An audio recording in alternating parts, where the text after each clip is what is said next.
Valley National Bank. It's now time for our starting lineup. First for the Blue Jays, goalkeeper number 1, Paul Cruz. Number 2, Eunice Hidalgo. Number 3, Nick McGraw. Number 5, Akeem Boyd. Number 6, Joel Weissman. Number 7, Tor Foxton. Number 8, Cuba Polak. Number 13, Riyad Fair. Number 15, Luke Hawkinson. Number 21, Bryce Gibson. Number 29, Udai Kapoor.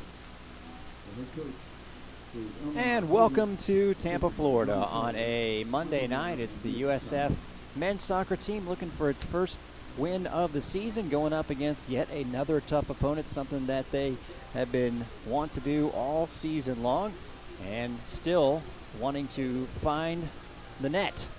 Something that they have gotten closer to doing as the season has gone along, but again, a problem that has been the main issue for the Bulls this year. Derek Sharp here with you, and we have the starting lineups ready to roll for the Bulls. And in net for a fourth straight start, Harrison Devonish Mears, who earlier today was named the American Athletic Conference Goalkeeper of the Week. And that is saying something, considering it just gives you an idea of how well he played, obviously.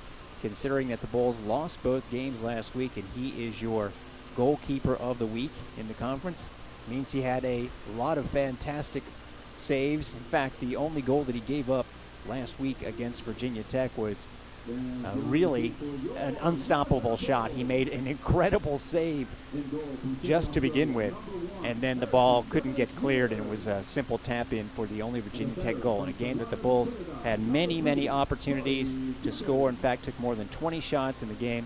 Virginia Tech did a good job of blocking a lot of them, and in the end, the Bulls could not score. Much different story than the first two games, though, however, when they, in both games, really didn't have much in the way of opportunities against Michigan State and Michigan. If you're going by progress, then they should be able to score tonight. And their opponent, Creighton, has come off 2 games in a row where the Blue Jays have not scored. Now, they can. They put 2 goals in each of their 3 preseason games against quality opposition, and they started off this season with a 2-0 win against Clemson, a team that was at the time ranked number 11. That result got the Blue Jays, along with the tie against Cal Davis, into the top 20 themselves, but a loss on Friday night to Grand Canyon out in Phoenix, Arizona, has Creighton knocked out of the new rankings. Incidentally, Grand Canyon, the team that beat Creighton, is now in the top 25. And so they have themselves played a tough schedule and come into this game with a record right down the middle, 1-1-1, while the Bulls are 0-3. Great turnout here on a Monday night. No threat of weather. Of course, earlier in the day we had all the weather. And we will have the starting lineups for you when we come back, and then it'll shortly be after that kickoff of the Bulls and the Creighton Blue Jays. You are listening to Soccer on Bulls Unlimited. Valley National Bank is the proud presenter of USF football and is excited to support our nation's veterans. Every time the Bulls score a touchdown at home this season, Valley, in partnership with the USF Foundation, will donate to the Valley for Veterans Scholarship Fund. Over the course of the 2018 USF football season, Valley for Veterans will provide $75,000 in support of first-generation student veterans. Horns up, Bull Nation. Member FDIC, Equal Opportunity Lender. Bulls Nation, guess who is the latest proud sponsor of your USF Bulls? Hungry Howie's. Your neighborhood Hungry Howie's. Celebrate by carrying out a large 2-topping pizza for only $7.99 with free flavored crust. Hungry Howie's. Call, stop in, or log on to your neighborhood Hungry Howie's and get your 2-topping pizza made fresh just for you. And don't forget the free flavored crust. Hungry Howie's. Your neighborhood Hungry Howie's is Bull Nation. USF Health is the largest academic medical center in West Central Florida, a place where discoveries are made. The future generation of professionals are trained, and nearly 900 specialists come together because of you.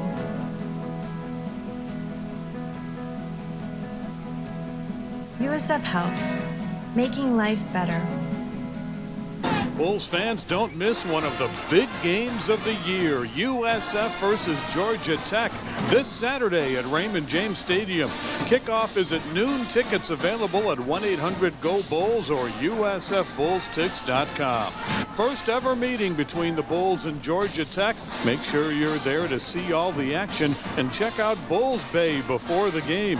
This Saturday at noon, 1-800-GO-BULLS or USFBullsTix.com.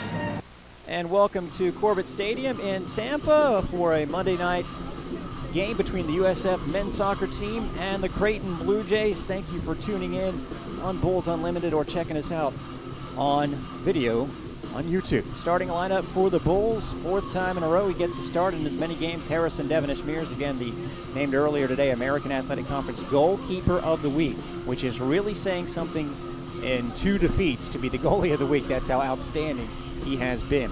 In front of him on that back line, Corey Cupid, who has just gone right into the lineup every single game this year, back into the lineup, and the Bulls are thankful for it, is Henrik Gallina, who had to serve that red card suspension. Richard Laval is back there as well, alongside of Marcus Murphy. Midfield, Emilio Icaza, along with Josue Monje, and Richard Laval actually is playing in that midfield position really tonight, as Freddie Gill's going to slot into the starting role on the left back. So Laval has been moved around and is basically going to be a holding midfielder today. Up top, Trey Jackson on that left wing, Thomas Skublock in the center, and Adrian Billhart looking to get it going are the Bulls on the right side. And we are underway here from Tampa. Got to mention one thing before we roll so I can get it off my mind and my chest, and that is I misidentified Emilio Icaza in that last broadcast, and I just want to apologize for that, and it obviously won't happen again. I knew the first game was going to feature one bad mistake, and that was definitely it. So I apologize to the Bulls and to Emilio Icaza, who will hopefully score many goals tonight, and I'll get to say his name a lot. We are 30 seconds in, and the Bulls are in control so far. Now, one thing this Creighton team is good at, well, two things.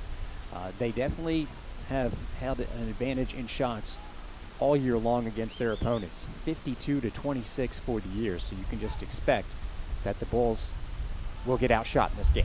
If Creighton is holding a 2-1 shot advantage, you almost have to go in with that mindset. But man, it is hard to get any shots on goal against them. In fact, their opponents in 3 games now have only totaled 3. And in their loss on Friday night out in Phoenix, and that is one thing, a quick turnaround for the visitors from Creighton, going from Phoenix on a Friday night to Tampa on a Monday night. The only goal Grand Canyon scored was their only shot on goal for the Antelopes. So it happened to be one where the goalkeeper for Creighton, Paul Cruz, had left his goal empty, and the only option for a goal by Grand Canyon was for the kid to do a bicycle kick, and it worked. And that's how Creighton lost its first and only game of the year. They are 1-1-1. Marcus Murphy in the center of that defense slots it over to, again, Gallina, who the Bulls are very happy to have back. A great cross-field pass over to Trey Jackson. In the center, there's Icaza, and he slots it back over to Gill, who's up from his back position looking to get something on to the penalty box. And it's to Trey Jackson, a low pass, and it's cleared away by Creighton. Nicely on that side by Mitch LeGros, who incidentally nearly had a goal for them in that game against Grand Canyon. Had a header that was cleared away from the line, so it's not like Creighton did not have its chances. They have had the vast majority. They beat Clemson to start the year and haven't won since, but still a very dangerous team as this Bulls are getting used to facing. Adrian Billhart gets the chested pass down from Skublock back out to Gill, who's going to loft in a good-looking ball, and it was targeted possibly for the head of Skublock, but instead a little too tall even for the tallest guy, or at least one of the tallest guys on the team at 6'2". Corey Cupid gets his pass intercepted. Now Creighton has something going on its end. It's Joel Wrightston, one of their many international players, with the ball right now. He's got Luke Hawkinson, who sounds international, but it's not. And that could be a penalty. It is. Yep, had to be called. Hawkinson might have sold it just a little bit, but he was definitely fouled 100% by Gallina in the penalty box. And it was one of those plays where, honestly, if it happens in the middle of the pitch, Hawkinson's probably trying to play through it. And you can actually sense, and very smart, giving credit to the junior from Minnesota, a moment of hesitation, and then he went down. So I'm going to say that he sold it, but at the same time, definitely a foul. And so just under the 3-minute mark, Creighton has a chance to take the lead. It's Cuba Polat with the penalty kick, the right footer, as Harrison Devonish Mears is doing the jump up and down and touch the crossbar just to show him, hey, I'm tall, I got reach, you better place this perfectly, maybe a little mind game here. Polat steps up to the ball and slots it right through the center, and it's a goal for Creighton. The Blue Jays strike first in the 3rd minute of the contest, and thanks to a foul in the penalty box, Creighton ends a long goalless streak. Now the Bulls will have to do some work here today. Well taken. Had a lot of pace on it, although if you're asking me, I am never going to be the guy that shoots the ball straight down the center because you just look bad if it gets saved. But he went that route, and good pace. Basically, height-wise, it was midway up the frame of the goal, and Creighton has a 1-0 lead. So, Bulls already in a hole. And again, that was the right move if you're Creighton to, I'm not even going to call it a flop because it really wasn't a flop. It was just a foul that paid off for the Blue Jays. This is not that the Bulls have really been asking for tests this early in the game, but they have had test after test to try and pass this season. They're going to have to do it again here tonight. So this, until that time, Creighton team had gone since the first half of its first game without a goal, and now you can just see in the pace of their play, they are certainly lifted by the early goal by Polat. He's a 5'7" sophomore out of Germany, one of 4 Germans on this roster, one of 11 internationals on the roster, which is, make no mistake, a lot of internationals, but it even feels like more because most of their guys that play a lot are among those 11 internationals. There's a decent cross to Tor Trosten, who, yes, is from Norway, and boy, almost got on the other end of that one. It was Ziad Ferris, who's from Minnesota, with a wonderful ball, a wonderful idea. There's a foul, and I think the Bulls are already asking for a card and maybe looking a little early for payback from the ref. I think that might be asking a little too much. Akeem Ward, who was Big East Defender of the Week after the first week of the season, definitely fouled Adrian Billhart in the middle of the field. It was a hard foul, but it was just a foul in my opinion. You don't want to be in that mode of asking the officials for, basically to score your goal for you just because there was a penalty kick on the other side. The Bulls are going to have to, who knows, may get a penalty kick if the game plays out that way, but they can't be thinking that way. And I don't think they will. 5 minutes in, Creighton leads this one 1-0. Early penalty kick goal by Cuba Polat from Ludwigshafen, Germany. Be careful trying to say some of these. Oh, there's a giveaway by Cupid, and I tell you what, now the official is Jan Halaska having to watch for both teams embellishing because Tor Trosten got contacted by Cupid on a giveaway after a giveaway right at the top of the box, and he went down right away. So don't want it to become one of those games. Unless Neymar is watching, I don't really think anyone would approve if it becomes a diving contest. He would love it so far. A little bit off there with the attempted pass up the pitch by Corey Cupid.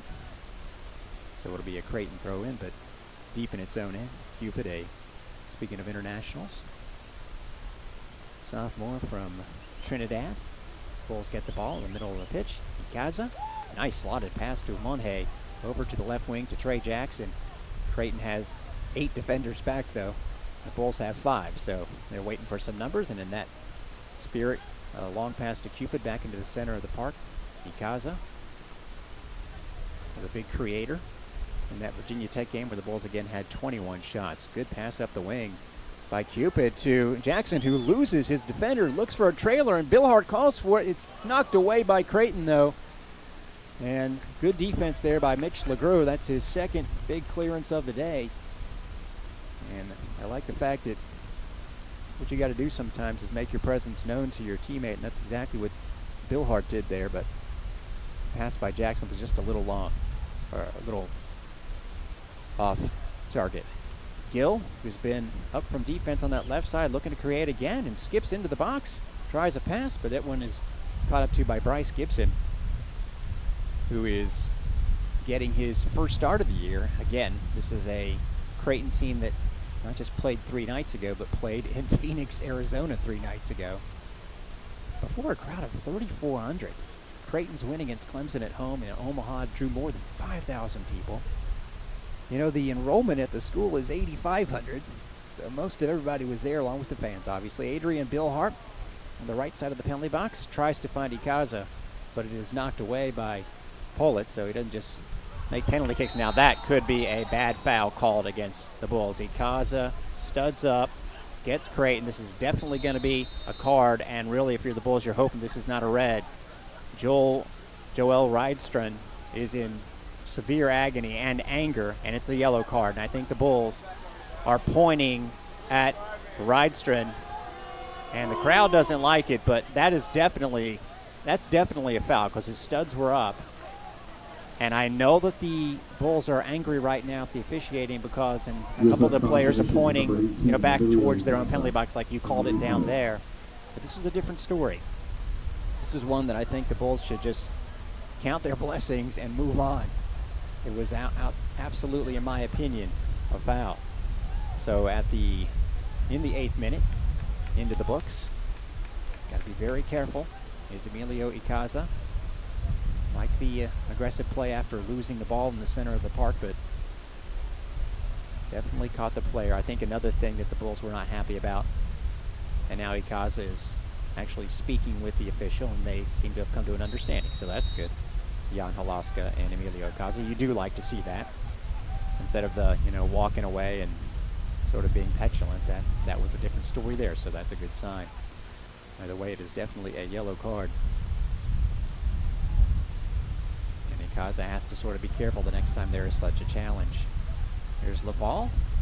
Ooh, he tries a pass over to Cupid. It got away from him. Fortunately, Tor Troston didn't really control it, and Cupid got it right back. Bill Hart up the right wing. Scooblock had a chance to get to it, but instead Mitch LeGros clears it away for Creighton.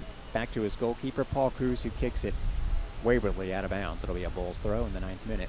Creighton wearing the blue jerseys with white trim, and I must say, easy to read numbers.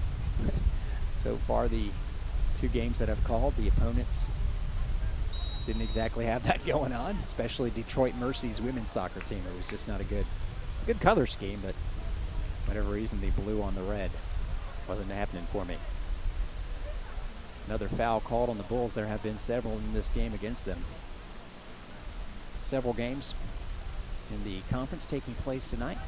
We'll have scores for you at halftime. Also at halftime, if you're checking us out live on this Monday, we'll have Charlie Strong's press conference from earlier today. Ooh, a ball played back, and with a lot of pace to goalkeeper Harrison Devonish Mears, who had to chest it down. You can't grab it with your hands, obviously, and actually did so expertly. Fortunately, it wasn't too close to the goal, but it had a lot of pace on it. Bulls get out of it just fine. In fact, they have it in Creighton's half right now, as Adrian Billhart gets played off the ball by Pollitt, but regains it. Tries to find Jackson, but instead it's Budati for Creighton. His ball towards the goal is probably not meant to be a shot. Could go down as one, but nowhere near to finding success. As I was saying at halftime, you can hear what Charlie Strong had to say earlier today about about the Bulls' upcoming opponent, Georgia Tech, but a little bit about that first win against Elon and the great performance, obviously, by Blake Barnett at quarterback for the Bulls. It was quite fun to watch. Long pass and a great one, and well settled by Gill. The pass, courtesy Gallina, has Gill back on that left wing. He has been an active member tonight, pushing up. Really, Laval was listed starting midfield, but is playing more defensively than Gill, who gets back now, though, as Creighton has the ball in USF's half. Ferris, a junior out of Minnesota, gets possession for Creighton, earns it A throw in on the right-hand side. We are in the 11th minute of play. If you're just tuning in, Creighton got a goal just under the 3-minute mark on a penalty kick. A certain foul in the penalty box. Maybe a little bit of,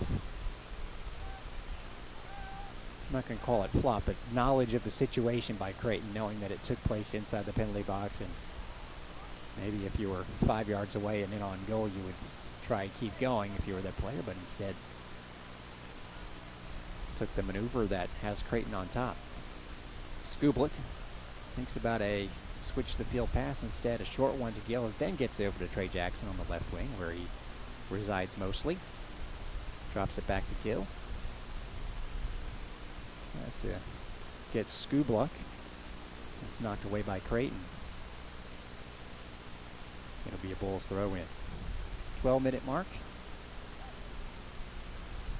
Really like what I've seen from Gill so far in the 2 games here at home. That ball is chipped in by Monhay, and a really perceptive header by Bryce Gibson, a redshirt junior out of Missouri for Creighton. That was a ball that could have been dangerous if he didn't play it properly. And man, did he ever play it properly. Bulls get it back though. Ikaza. Oh, Jackson is in front of his defender, but has a heavy touch, is going to have to try and cut it back. He gets tripped up in the box, but had really lost control of the ball there, so there was not going to be a foul. What a great pass by Monhay. And Jackson, if that first touch was on goal, would have gotten himself a shot on goal for sure. And instead, he had to catch up to it before he could. The defender was back on him.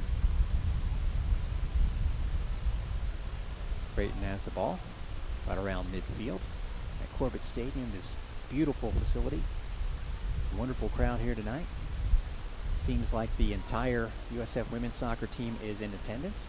Creighton breaks up the right side of the box, but pass gets away.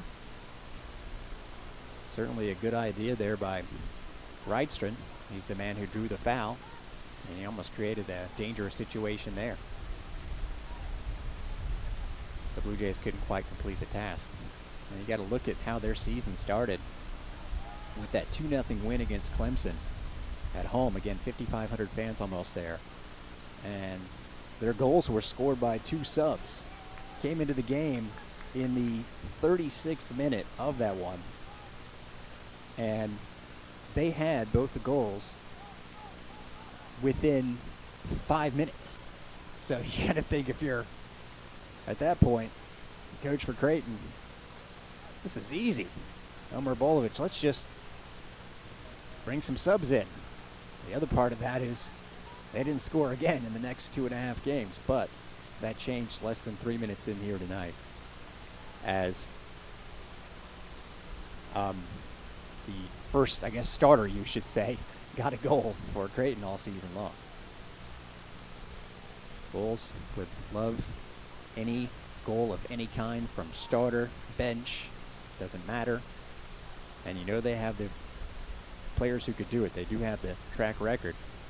Adrian Billhart, if you had to pick somebody, would be my guess. Just because of his track record, he wasn't picked preseason all-conference for no reason. With that in mind, Gallina was just trying to find him there, but a little bit too much on that pass. So the Bulls really do have a lot going here tonight in the terms of hopeful possessions, but that extra touch that you have to have on goal just hasn't been there. Adrian Billhart gets fouled, gets right back up, tries to quick start it, and the intended target, Gallina, wasn't ready for it, but goalkeeper Harrison Devonish Mears alertly jumped out of his box to play it, and now the Bulls had something going. And again, Monhay, another example, gets a touch pass from Jackson and knew he just needed to push himself forward on goal and maybe get something going in the box, but that pass was too heavy. Now up the other side, it's Rydstrand, who drew the foul that has Creighton on top from Sweden. Oh, nice cutback pass, and it's blocked away. Wow. A good effort there by Pollitt, the goal scorer, but ready for it was Gallina. He takes a couple of dribbles and tries to feed Skublik up the park, and it's going to take a spirited effort by Mitch LeGros on defense to outrace Skublik to the ball and get the ball back to his goalkeeper. You're listening to us on a Monday night. Again, halftime we'll have Charlie Strong's comments from earlier today on his team. Got to go up against the triple option of Georgia Tech. Hopefully a great crowd comes out for that game this Saturday at Raymond James Stadium, but there are also some other games to tell you about tonight in the conference. I'll also let you know some other members of the USF teams who were honored with Players of the Week on Monday as announced by the conference. Akeem Ward up from defense. Takes advantage of a missed play. He's going to line one up, a low shot, and it's wide left. Devonish Mears knew it the entire way. Didn't even make a bid to dive for it, but certainly a giveaway that nearly cost the Bulls there, one that you don't want to see. And Akeem Ward, a 5'7" senior from Vienna, Virginia, that is. It's funny, even some of they have the 11 internationals, but even their American-born players either have names that you wouldn't be shocked if they were international, or they're from Vienna, Virginia. And the guys in the starting lineup tonight, Luke Hawkinson has the double A, so certainly looks like he could be from Norway, one of the Scandinavian nations, but no. He's from Maple Grove, Minnesota. Right now, Ward, the Viennese player from Virginia. Bull steal it. Ikaza gets, but Ward blocks a pass as Ikaza tried to feed Bill Hart up the right side. Another foul called. Creighton was a little too quick with the restart. Didn't await the whistle, so they'll have to bring it back. Good 10 yards from midfield. 18th minute. Creighton leading this one 1-0. Does have the only shot on goal, even though that Ward shot, and that's one thing. I know that a shot on goal is a shot on goal. Technically, it has to be one that requires a save or goes in. To me, when a ball trickles a foot or two wide by the post, it should count as a shot on goal. When you see the last game where Creighton again only gives up the one shot, they actually had one hit the crossbar against them. That doesn't count as a shot on goal. So maybe just a little misleading as far as the statistic that they have only given up 3 shots on goal all season, but still. Oh, here Akeem Ward in again, and he goes right through the legs for a goal. What a score for Creighton. As Akeem Ward, for the second time in the last couple of minutes, pulls up the park, gets a fantastic pass, and didn't really have the angle at all on Devonish Mears, so he did the only thing that was there, which is go through the wickets. And now Creighton is at 2 goals. And the Bulls are going to make 2 subs. Looks like Alex Ziz and Jonathan Rosales are going to come into the game. And I think the turnovers right now are what concerning the Bulls. That was another flat turnover. It's going to be Ziz replacing Jackson. Didn't see who Rosales came in from, but I'll be able to figure it out here shortly.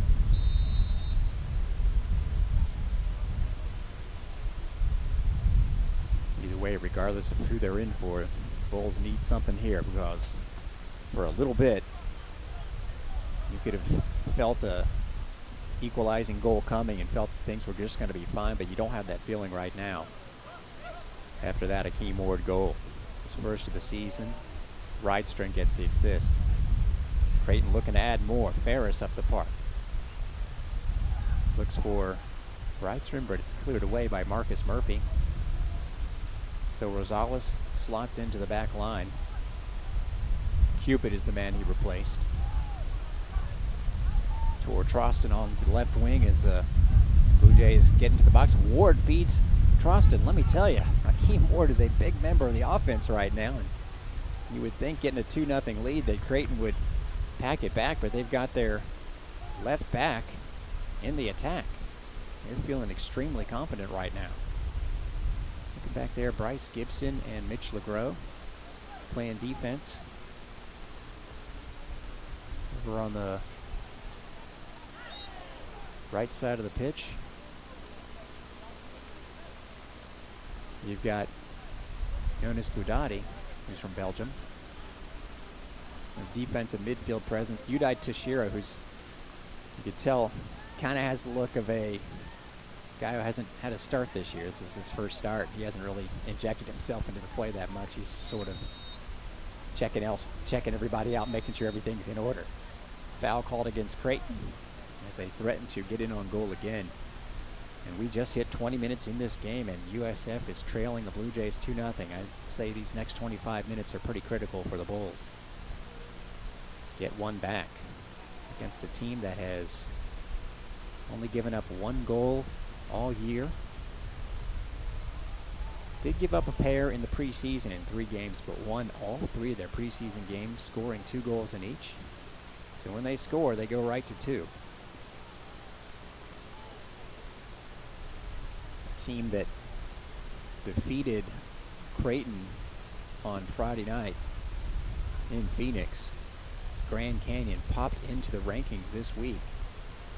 The top drawer soccer.com rankings at number 17.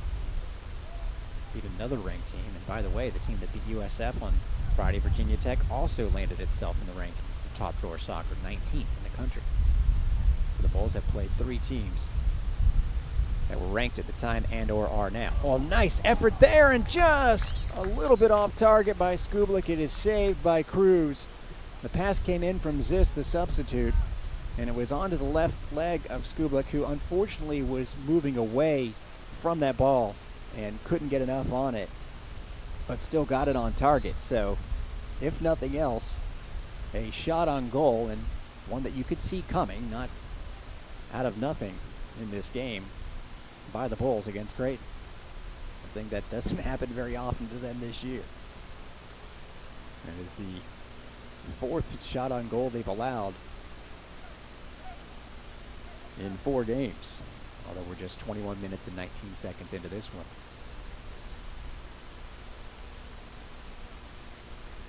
Creighton, a team that is very familiar with postseason play, as we have a break here for a small injury to Ward. He's going to be helped off the field. Hopefully he's okay. Let's see if they replace him. Actually, they're not going to do that yet, so they hope to get him right back on the pitch. But Creighton didn't make the NCAA tournament last year. They did beat the Bulls up in Omaha 2-0.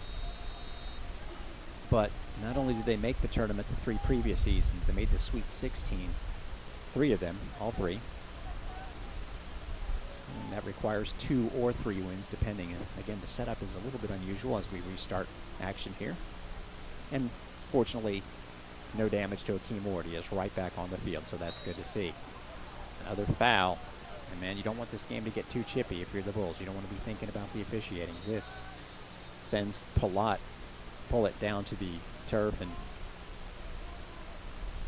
that might be the, and I'm observing these things, trend that's going on here, because the reaction of Pullett was enough already with the fouls. I don't think he was really that hurt, but you don't want to be running around the park thinking every time that you're going to come into contact with the opposition, it's going to be them hacking at you either. Probably get me upset. But right now, it's Creighton not feeling much of a reason to be upset.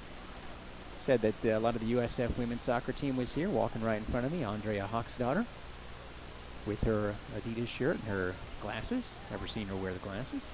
They wear them on the pitch. Outstanding creating midfielder and scorer for the USF women's team, which is enjoying a little bit of a break here.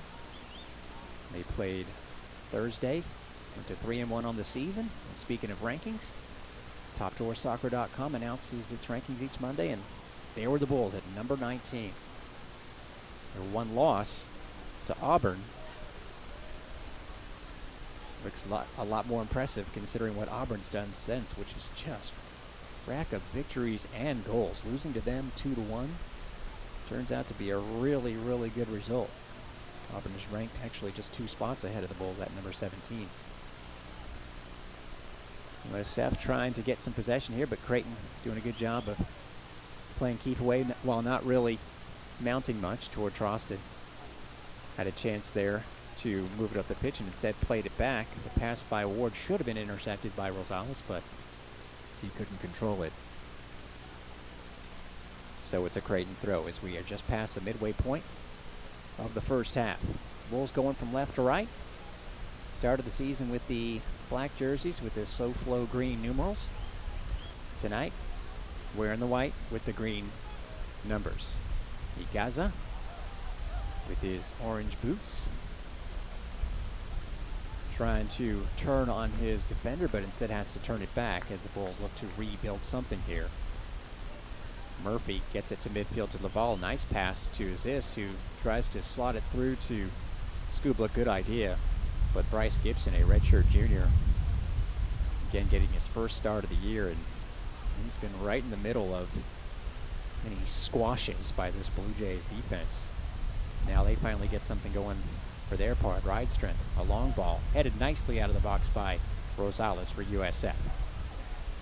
And good control by Laval, gets it to Ikaza, who tries to send it deep and just a little bit mistimed to Adrian Billhart.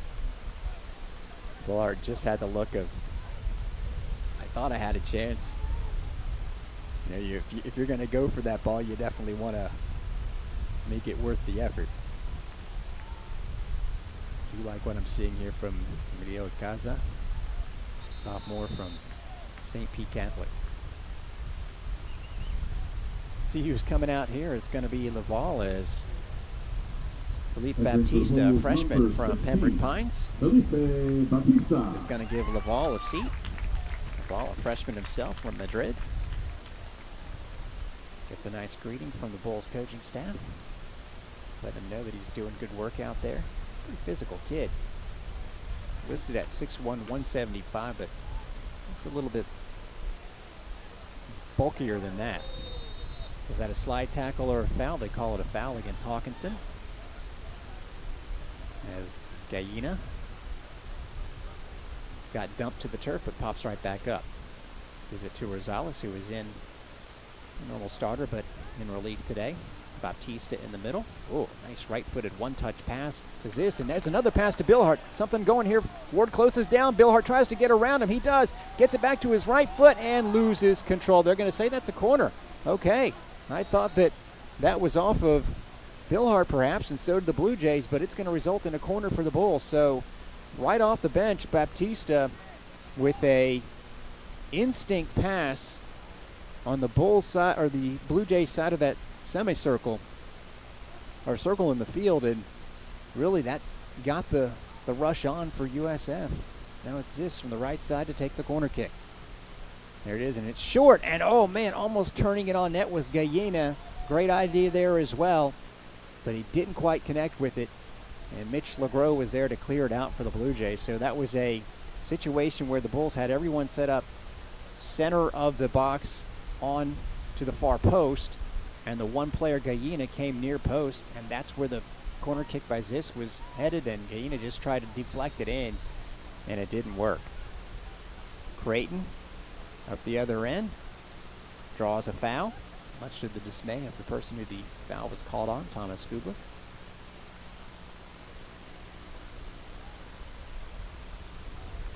Dumps Yunus Boudadi to the turf. Might be a little too far away to attempt a shot. In fact, that's way too far away. Thought the foul was marked a little bit further up than it is. So instead, the captain, Rydström, senior from Sweden, is just going to drop it off to Boudadi, and they're going to try and get Rydström a little bit closer for his cross, and there it is. Headed away by Murphy.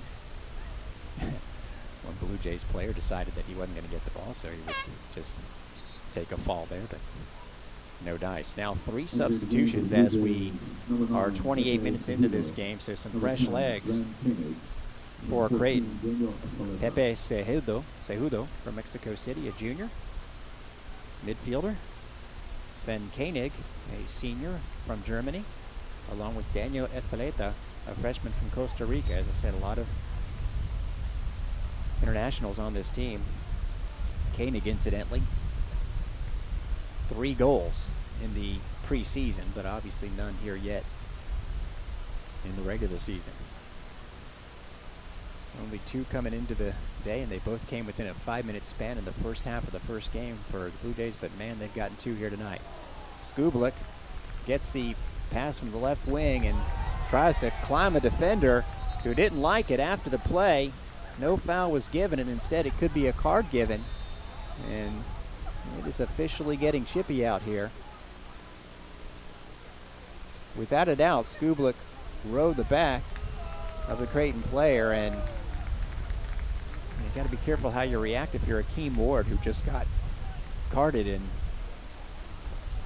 I mentioned when Ikaza got the card that he had that at least respectful reaction to go and speak to the official about the whole situation. Quite the opposite there from Ward. He almost gave the official a Heisman and stormed away for the most part. Another substitution about to be made for Creighton is coming into the game, or at least getting ready to, as a freshman. Keegan Boyd out of DuPont, Washington. So again, not really going international here are the Blue Jays. They only have one player from Nebraska, and he happens to be from Omaha. Seems he's even played this year, though. No, he hasn't. So Brady Forrell, you wouldn't exactly call them a homegrown side. Homer Bolowich, their head coach, again has them 3 times into the, as I was going to say before, the Bulls had a chance on net that disrupted that train of thought, but making the Sweet 16 3 years in a row, the way the NCAA tournament's set up with 48 teams, if you are named one of the top 16, not only do you know your first games at home, but you get to sit out the first round. So depending on how highly you're seeded, you're either playing 1 or 2 to get to the Sweet 16, but getting there is still impressive. Some impressive play in the midfield by the Bulls, but losing it out of bounds as Adrian Billhart is both Alex Ziss and Thomas Skublik. And a sweet interchange. Looked like one of those drills where you're not letting the ball touch the ground, but the pass wasn't there. So Ward is going to come out. Maybe a little bit of a calming down for him, and face it, he's been running all over the place. Creighton loses it to USF, but the Bulls booted out of bounds. Ward, I just want to double check my notes. 30 minutes into this game, takes a seat. He hasn't taken a seat before this season, so his first spell on the bench. This causes LeGros to knock it out of bounds, so the Bulls have a throw-in in a decently dangerous spot here, about 40 yards from goal. Make it 38. Good movement there by Rosales, very subtle before he takes the short throw to Billhart. Over to Gallina. Had the foul early in the game in the penalty box that gave Creighton its first goal 3 minutes in, just a little bit under that. And the defender, who just took a seat for the first time this year, Akeem Ward, slotted one through the wickets of Harrison Devonish Mears, and that's why the Bulls find themselves down 2-0, but still pressing forward here. Mentioned the 3 straight Sweet 16 appearances. The first of those 2, they made it to the Elite 8. Prior, big trip in the postseason was 2012, well really 2011 and 12. And made it to the Final Four. So Creighton with some serious soccer tradition. Billhart to Ziss. There's that player I said really hadn't made much of a presence. Tashiro knocking it away. Good job there. And in fact, Creighton wins the ball. So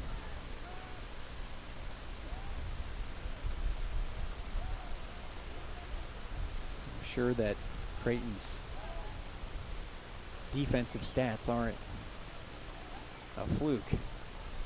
Right when you think you have something going against them, it seems like there's a player there to close you down. Bulls do have the 1 shot on goal tonight. They've had some promising looks, but again, you have to be really crystal clear in that scoring range. And there's an example just a little bit off, as Adrian Billhart saw Ziss, tried to make the pass, and it wasn't there.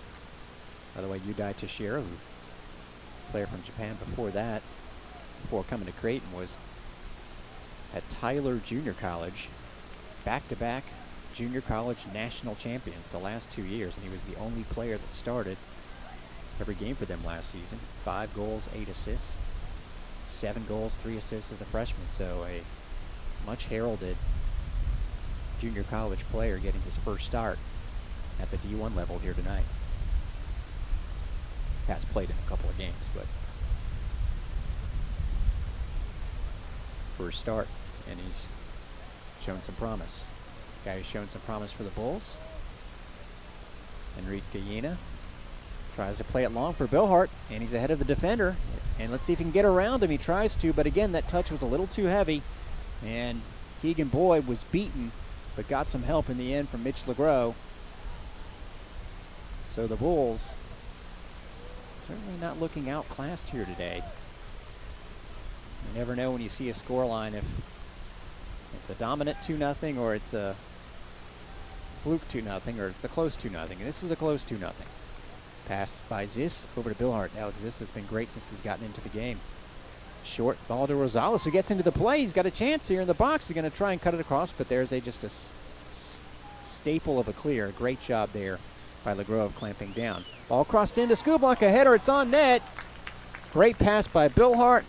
Skublak, who is very strong with that head, was able to get it on frame, and it's saved well by Paul Cruz. As much power probably as Skublak would have wanted, but the direction was there. And now the Bulls have a second shot on goal. If they can muster another one here in the game's last 56 minutes, they will have done something no one has done yet against Creighton this year, which is get 3 shots on goal. Clemson had 0 in the first game.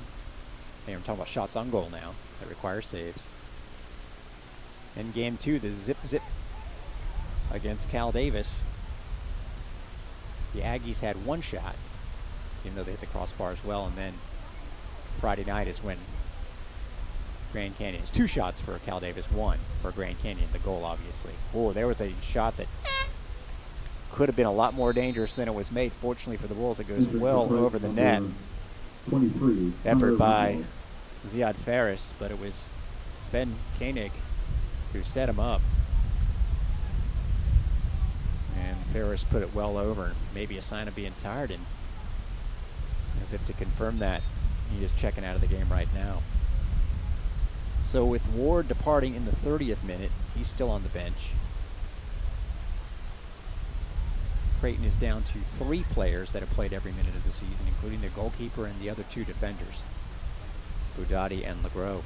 Skublak gathers in a long ball from Rosales nicely, gets around just into the game defender, but a good recovery there by Connor Ramlow, a redshirt junior out of Cedar Rapids.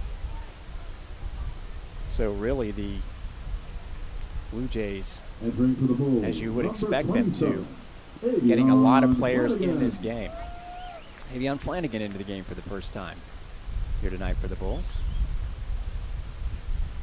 Started on Friday.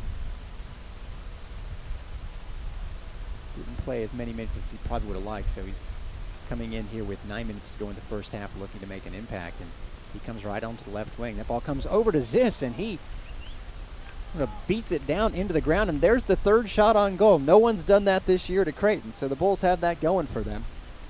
But it was right to the goalkeeper. And Ziss certainly has made the most of his time here tonight since coming in as a substitute. Beautiful rainbow off to our east, sorry. That's where Plant City is, where I grew up. I should know that. Over there. And it's in the side of the field that the Bulls are trying to score on, so let's hope that's a sign. Right now, we're looking for a sign, as the Bulls are looking for a goal. 2-0, they trail it.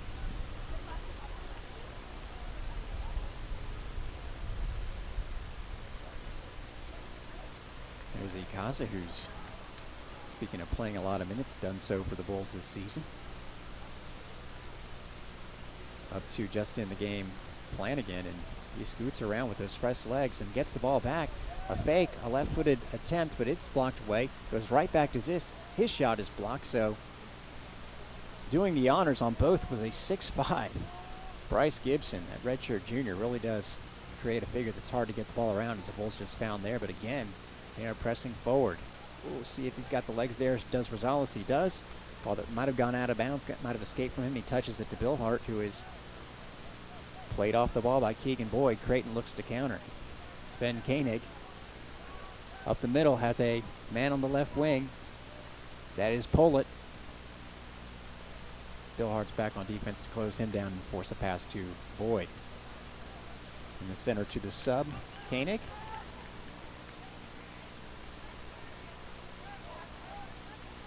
Weird that he's only played one game after getting 3 goals in the preseason. This is his second bit of action. Creighton plays it back, taking its time right now. Started one game, Koenig. I knew I was a little off there. 147 minutes. It's about half of their minutes. Bulls get it back. Ikaza gets pushed off the ball. Referee tells Keegan Boyd to ease it up. Next time you might get a card. That was one of those warnings. And the same play, and that time as he's knocked down, Baptista just hangs on to the ball knowing it was going to be a foul, gets right back up, and the Bulls look for a restart here. Flanagan on the left side gets it knocked away, but it'll be a throw-in for the Bulls. 6.5 minutes to go here in the first half. USF, and I think this may be the first home game this year where it's still light out at halftime. They're all supposed to start at 7, but weather has taken care of that. Fans reacting to a ball kicked out of bounds and landing right in the crowd. Actually, I'm looking to see if the women's team's goalkeeper is in that group. No, she's off to my left, Sydney Martinez. She's actually looking over like you're supposed to catch that. She's doing an outstanding job. For the women's team, I mentioned in their ranking, they're being 3-1. They're having some time off. They are headed to Annapolis this weekend, where they will play Navy, as you might have guessed, along with Delaware.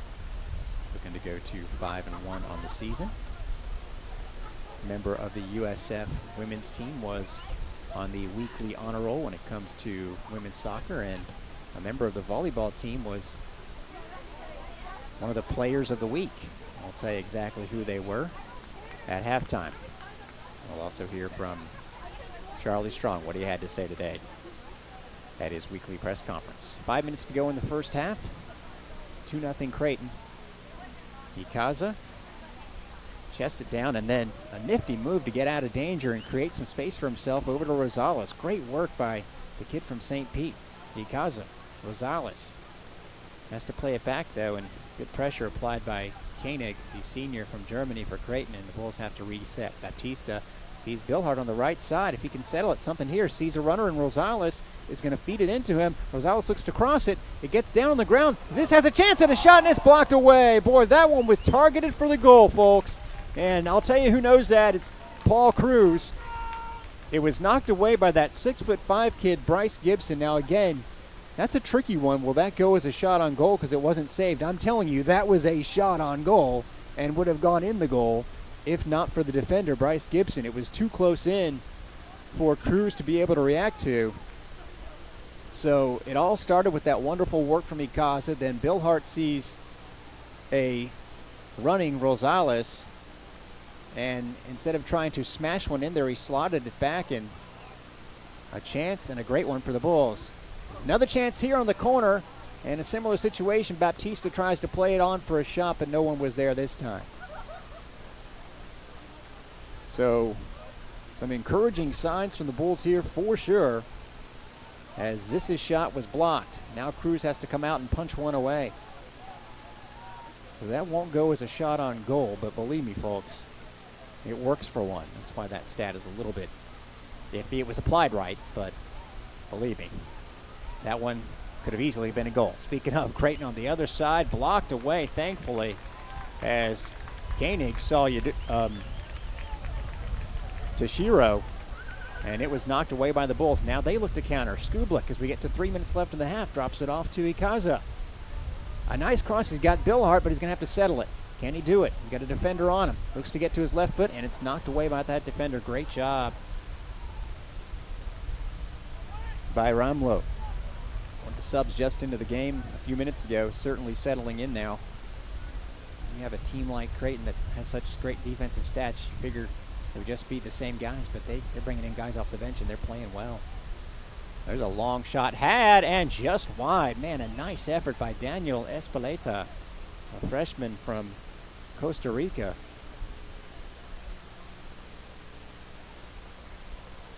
Creighton really has had some buildup where it seems like they were going to have that pass. The Bulls are now the team that's coming up with a lot of blocks to get things out of danger, but the point is Creighton's not sitting back in a defensive shell per se. Espolita, a player who took part in the under-17 Costa Rica national team camp in 2014.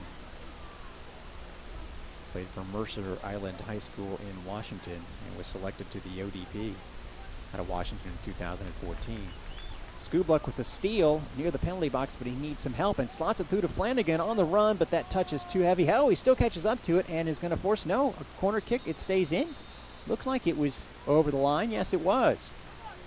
As forcing it in back into play, as it looked like it was run over for a goal kick, and Yunus Bodati, the defender for Creighton,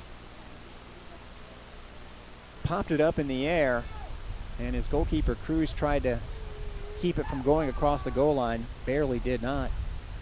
So this, who has been in the middle of many chances for the Bulls, including having that shot blocked most recently, as we get near a minute in the half, is going to take a corner kick from the left side. A nice curling ball with some pace and low, but gets back out to Ziz. This one's going to be popped high, and it's hopefully going to be a run down by Baptiste. It's getting away from him. Oh, he does a nice job, as it could have taken a tricky bounce. Instead, he settles it on the short hop.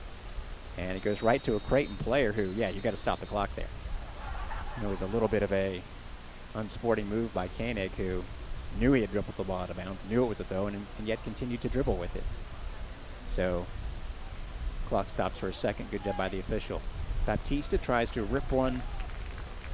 I don't know if that was necessarily a shot, because it was never even close to being on target, or if it was one of those where you hope to bend it and misdirect it and get a player to deflect it in, and that player would have been Skubluk. It's actually how the USF women's team got their first goal of the year against Baylor. First goal against Baylor, not the first goal of the year. They'd already won a game against Towson then, but it was Evan Vienne knocking it in off a teammate, as it were, Brie Bleff, and they Bulls beat Baylor 3-1. Speaking of Vienne, you may hear name at halftime when we talk about the players who got honored for conference honors. Well, as time runs down here, the clock is better tick even faster, because Creighton was on the run, and Bodati had it knocked away at the last moment. So that is going to do it for us here in the first half. An early goal on a penalty kick, and a goal about 25 minutes later by a defensive player who's very talented for this very talented Creighton team. Has the Blue Jays on top in this one by the score of 2-0. When we come back, you'll hear, if you missed it, what Charlie Strong had to say earlier today at his weekly press conference. Then we'll get you set for some scores and some weekly honors from the American Athletic Conference that definitely included some members of the USF athletic teams. Halftime score again, Creighton 2, USF 0. This is soccer on Bulls Unlimited. Valley National Bank is the proud presenter of USF football and is excited to support our nation's veterans. Every time the Bulls score a touchdown at home this season, Valley, in partnership with the USF Foundation, will donate to the Valley for Veterans Scholarship Fund. Over the course of the 2018 USF football season, Valley for Veterans will provide $75,000 in support of first-generation student veterans. Horns up, Bull Nation. Member FDIC, Equal Opportunity Lender. Bulls Nation, guess who is the latest proud sponsor of your USF Bulls? Hungry Howie's. Your neighborhood Hungry Howie's. Celebrate by carrying out a large 2-topping pizza for only $7.99 with free flavored crust. Hungry Howie's. Call, stop in, or log on to your neighborhood Hungry Howie's and get your 2-topping pizza made fresh just for you. And don't forget the free flavored crust. Hungry Howie's. Your neighborhood Hungry Howie's is Bowl Nation. USF Health is the largest academic medical center in West Central Florida, a place where discoveries are made. The future generation of professionals are trained, and nearly 900 specialists come together because of you.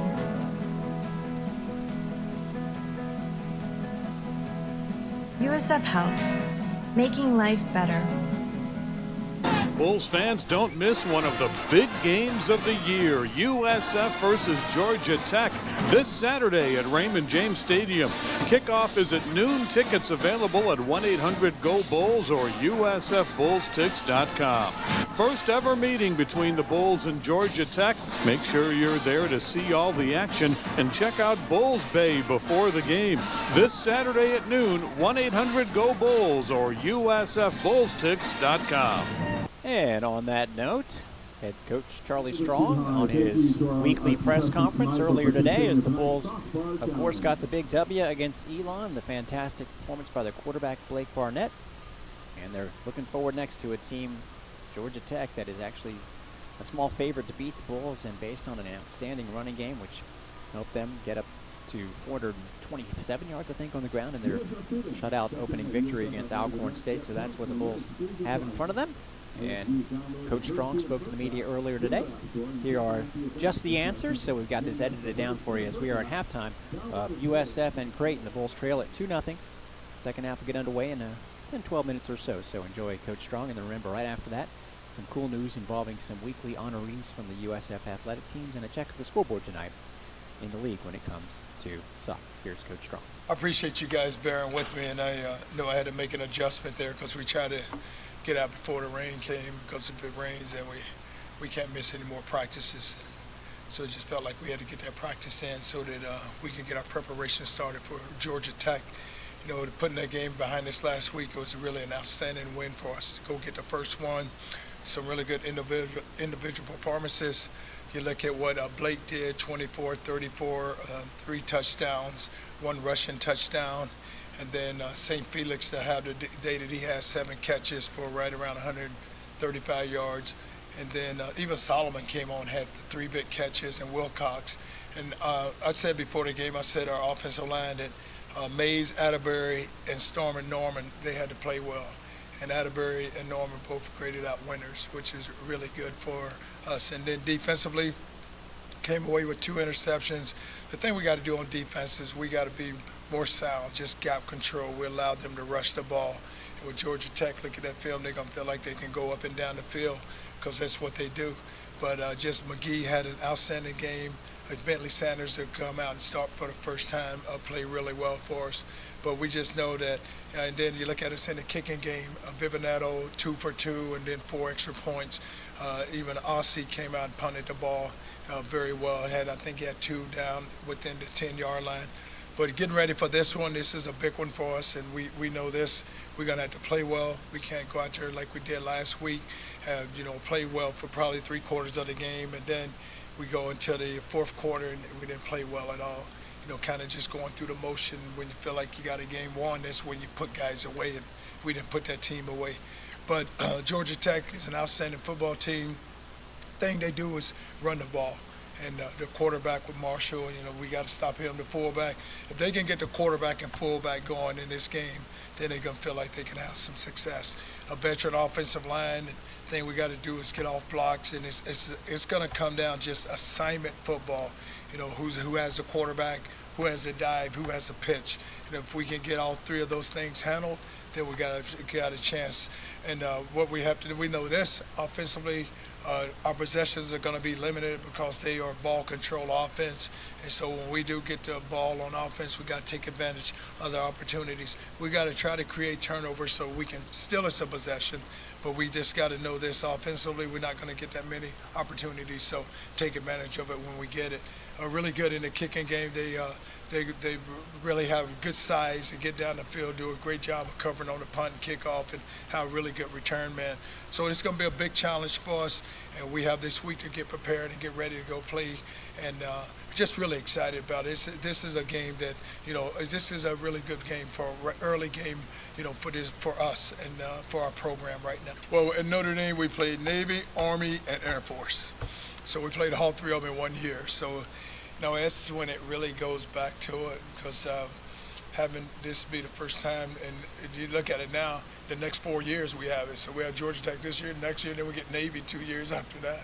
So we get us 4 straight years now, but it goes back to the Notre Dame days. Well, the thing is you got to be assignment sound. And like what I said earlier, who's ever responsible for the dive has to take the dive, and it can't be a guessing game where I thought I saw. No, because the thing about it, they're really good at what they do. And you look at Navy and you look at Georgia Tech, two of the really the two teams. Georgia Southern, I think, has went back to it. But what they do is they met to their personnel, and that's what they play to their personnel. So it's the offense they run because of the personnel they have. But it's just assignment sound.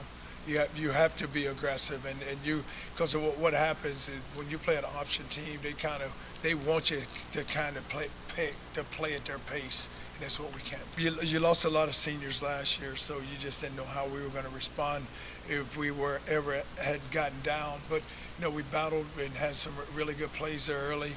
The quarterback with Blake and him having this, he hasn't played since his Alabama days, so for him to come out and play as well as he did. And then just at the receiver position with St. Felix having a day. And defensively, we knew that we lost a lot of guys, but we had to play well on defense. And just, they drove the ball some early, but we were able to get their turnovers. But it was just a team that you're still looking for answers because we didn't play as well as I thought we could. So we still have to get better. We had a staff meeting this morning, and that's what I talked with our coaches from game 1 to game 2. There should be an improvement. Because now you're going to be more detailed. You kind of have a feel for who you are. We played a lot of guys, so you kind of know, what guys you can really place into the game and put them in these different situations. But it's more detailed now. And the thing you have now is that you've seen the guys play. So now you can correct them. But when you have to make sure that you correct them, and don't be afraid to correct them, because you have something to show them now. You guys, this is why we can get better, because you cannot miss a tackle there, or you have to stay in your gap here, or as an offensive lineman, you got to stay locked on.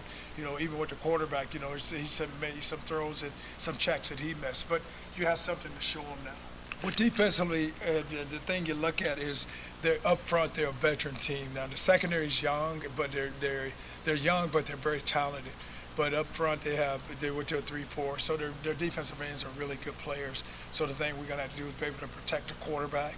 And if we can protect the quarterback, then that's going to open up a lot of things that we can do with our offense.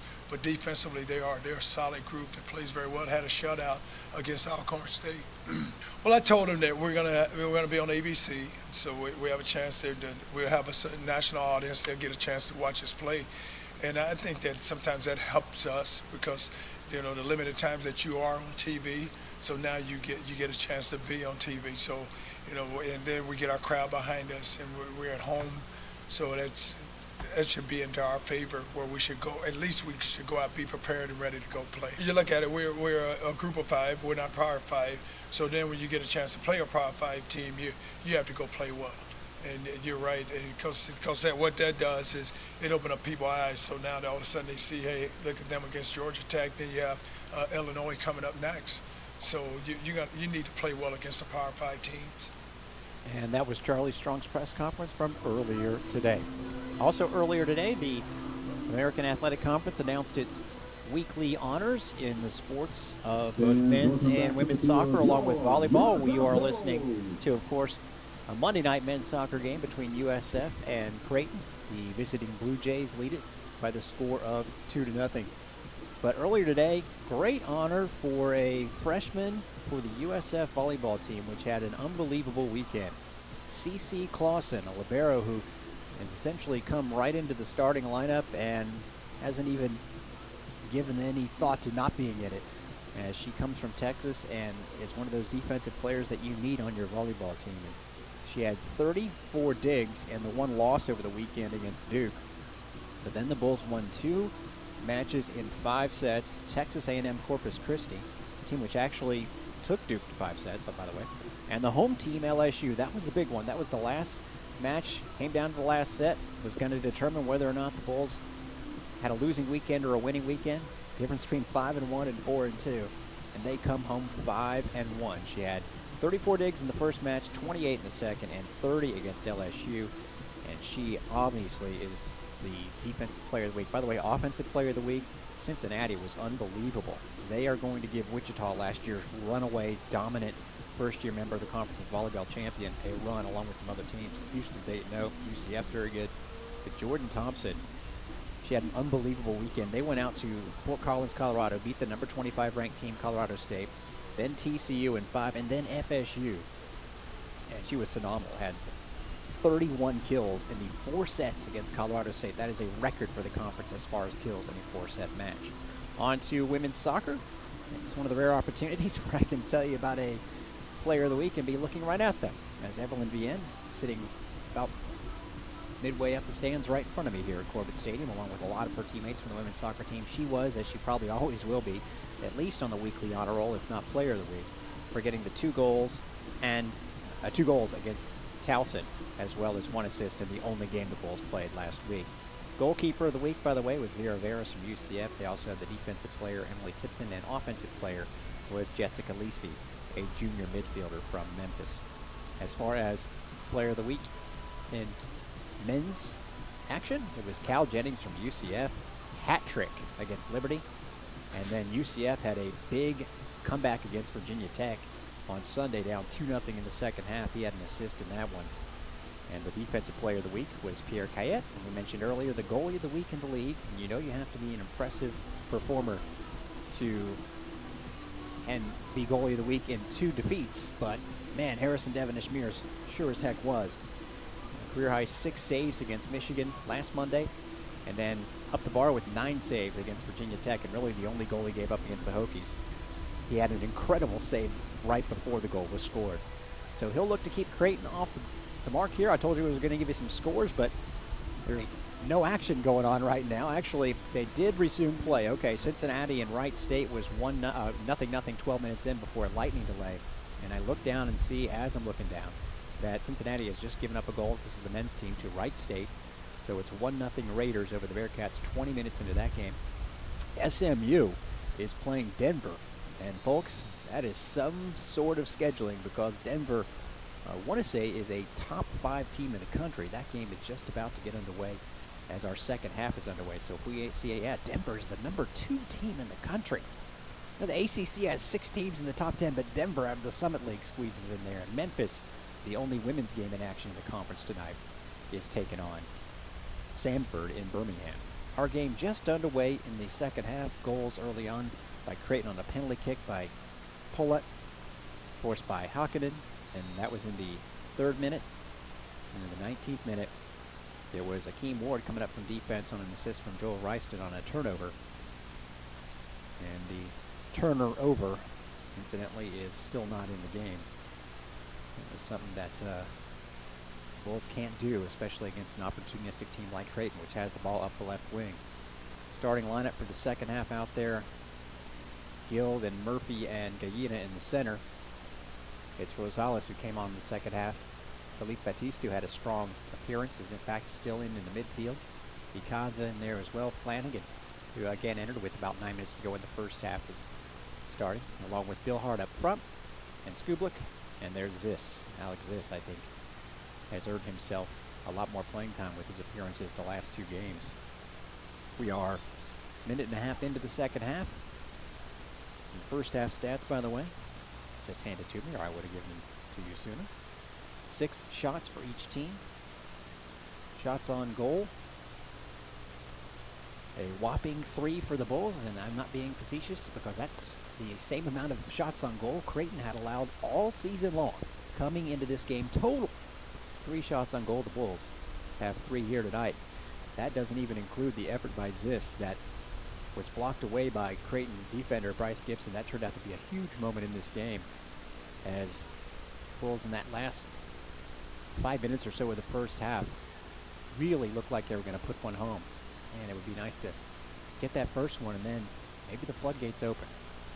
Gill with a good entry pass to Skublik, likes to use his big frame to turn on his defender, who does a good job of holding him off and forcing a bad pass. So it'll be a great throw deep in the Blue Jays' own end.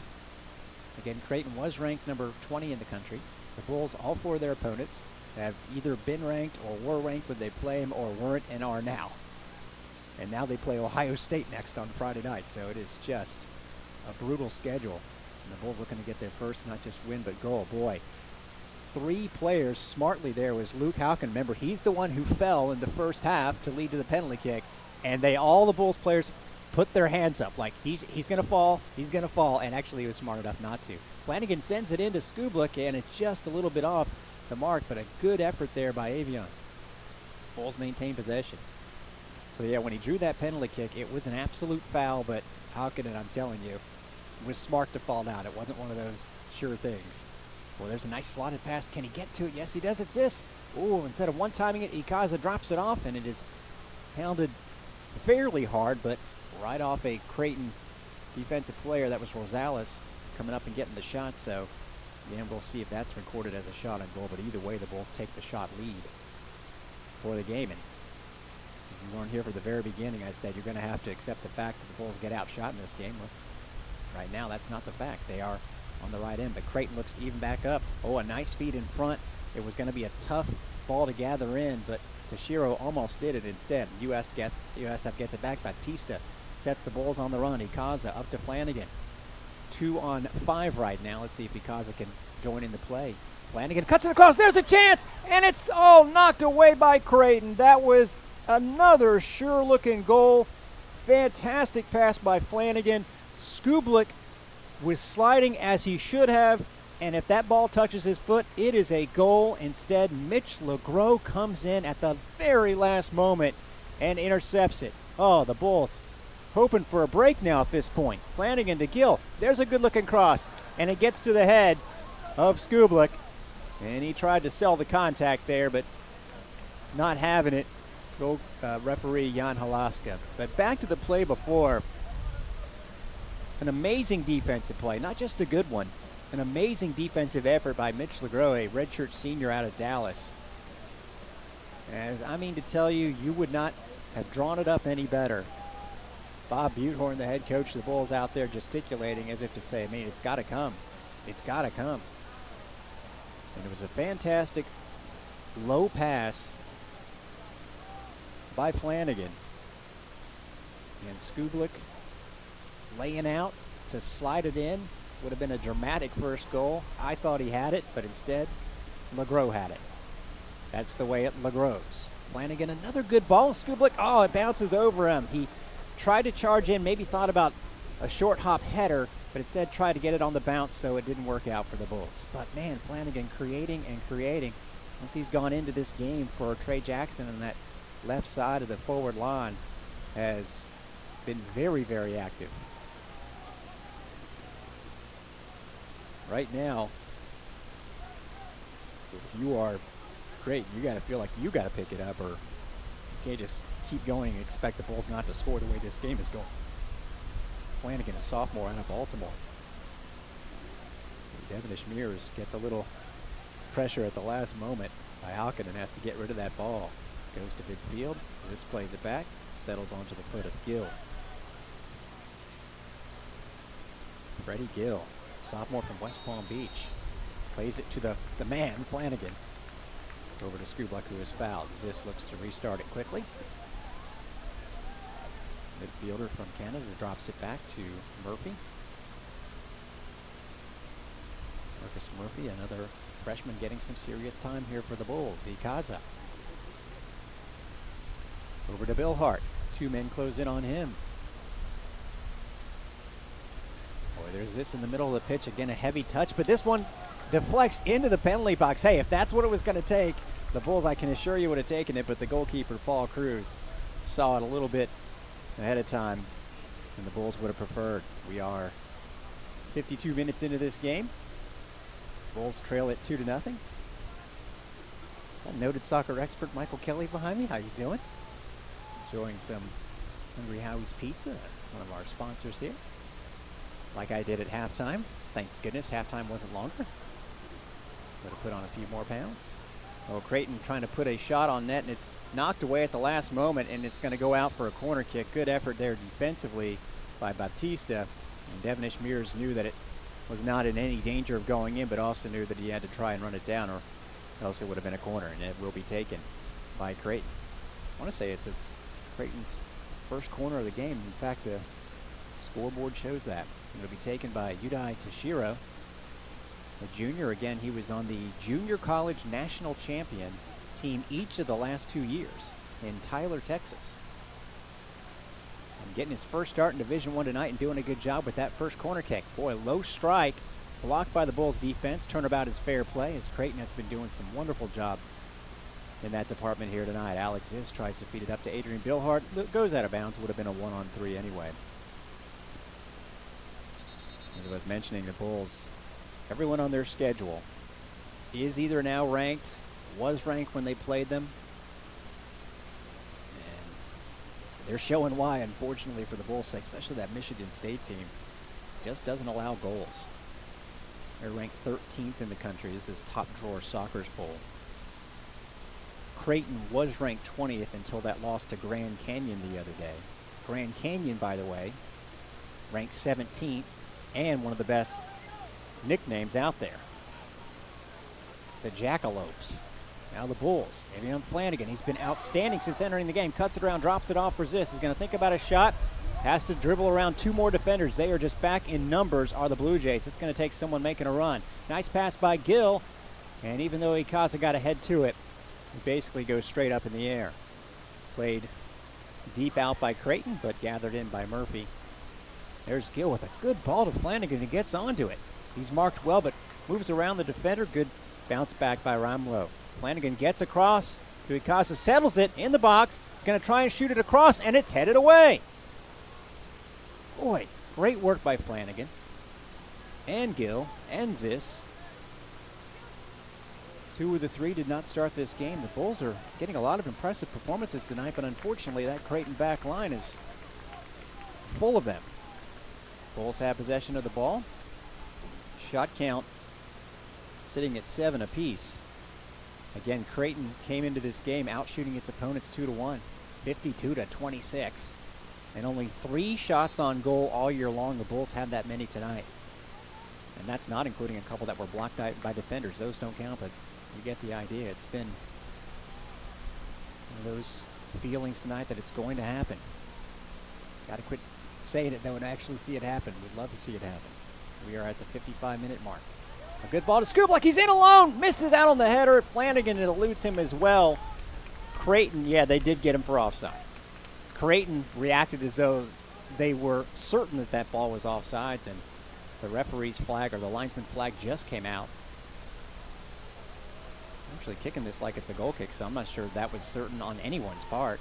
One thing that we do have to mention, I'm just noticing the wind is picking up, and it's in the Bulls' advantage right now. I am shielded from the wind here in the beautiful facilities at Corbett Stadium. Creighton player just tried to push off on Ikaza, and that's going to be a foul just on Creighton's side of the park. Boy, Creighton is not giving an inch even when they're supposed to on the free kicks. As Luke Hockinen was going to step up on the kick taker until he was told to move back, the Bulls just restarted anyway. They want to get this thing going. Gill looks for a low pass to Skublik, who's aggressively trying to get to every ball here tonight. Really having to outwork or try to outwork these Blue Jays, and the Bulls are putting in the work to see if they can get a result. They're still trailing it 2-0. Billhart out on the right flank. Gets the ball back from Rosales, now into Baptista, who's looked solid since he came in late in the first half. Sees a cutting Billhart. Thought about a chip of a pass to get him into a shooting range, but too much on it. Little miscommunication there, but communication level been pretty strong here all night. So mention the rankings of the teams. Believe it or not, Ohio State not in the latest rankings, but they just might as well be. That's how tough in general the opponents that the Bulls are facing. Creighton has the ball deep in its own end. I can tell you the rest of the top 10. Wake Forest is number 1, ACC. Then Denver, that's who SMU's playing right now. Louisville, ACC. NC State, ACC. Indiana, Duke, ACC. NC Wilmington, how'd they get in there? Virginia, yep, ACC. Then the rest of the top 10 is Washington and North Carolina. So you could say the ACC is dominant conference right now in men's soccer with 6 of the top 10. They had 10 teams get in. 10 got into the tournament last year, including that team that USF played on Friday night, Virginia Tech. 57.5 minutes gone in this one. Creighton on the strength of an early PK. And a goal from a defensive player hasn't gotten back in the game. I guess Akeem Ward might have been truly shaken up right before he departed the game. Either that or Creighton is thinking we're off of a game in Phoenix on Friday night. Slick moves by Gill, and they're going to shove him off the ball. Nice communication there with the referee and Bob Udhorn. Bob wanted the foul earlier, but the official, Jan Halaska, wanted to make sure he knew that he was playing the advantage, and right when the ball got away from the Bulls, the foul was administered. Baptista slots it to Ikaza. The two guys with orange shoes. Oh, offsides. Boy, great pass, and the crowd doesn't realize it yet. Neither does the official. Now he sees the flag up, as it was a wonderful ball by Ikaza, and perhaps just a shade offsides with Skublik, and that is just the way it's going right now. That was the setup. You had Baptista and Ikaza playing in close to one another, and it was boom, boom. Ikaza looked up, saw Skublik, made his run, which is what you got to do, but just barely offsides. Creighton looks to get something going on the other end. They also have a couple of subs ready to check into this game. You know, this lineup, as we are 14 minutes into the second half, has been the same for the Bulls for the last 20 minutes. There have been no subs, and that just gives you an idea of what's going on the field right now. Bob Udhorn doesn't want to change anything. These guys are getting it done. They just have had a couple of great scoring opportunities, barely miss. That slide by Bryce Gibson early in this half on the cross from Flanagan, and the sliding shot effort by Skublik stands as the defensive play of the game. Sven Koenig about to check in. He had some goals in the preseason. Could this be a... Yeah, it's going to be a foul. I didn't want to speculate there, but it looked like the official might have actually been handing out a embellishment to Tor Troston, but no. No, it was a foul. Well, no, I take that back. It was... He just pointed at the player, but then pointed that the ball's a goal kick. Okay. So Troston definitely took a dive there, and no call. I think the official just wanted to go over there and explain that to the player that, listen, I'm not going to fall for that stuff. Checking out for the first time here, Udai Toshiro, who gives Creighton a full hour exactly, as that's where we are in the game, in his first start as a Division I player, and gets deserved congratulations. Gill thought that he had knocked the ball out off of a Creighton player, but the linesman doesn't quite agree with that assessment. It happens. Throw in for Creighton. Chipped pass, a tricky one, trying to shield off a couple of USF players as Daniel Espilado, but he has no luck. And USF plays the ball back out to midfield.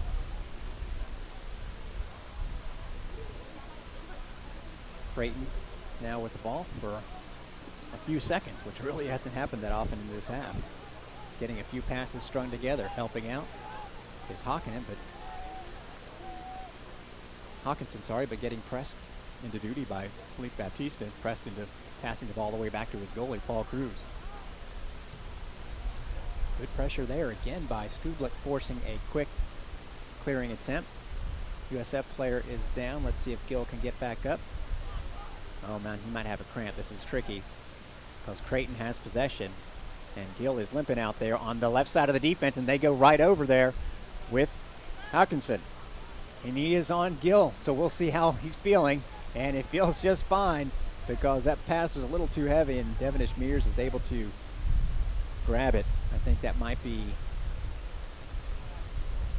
not the end of the night, but the end of the shift, if you will, for Gill, because Josue Monje has gotten a nice little rest.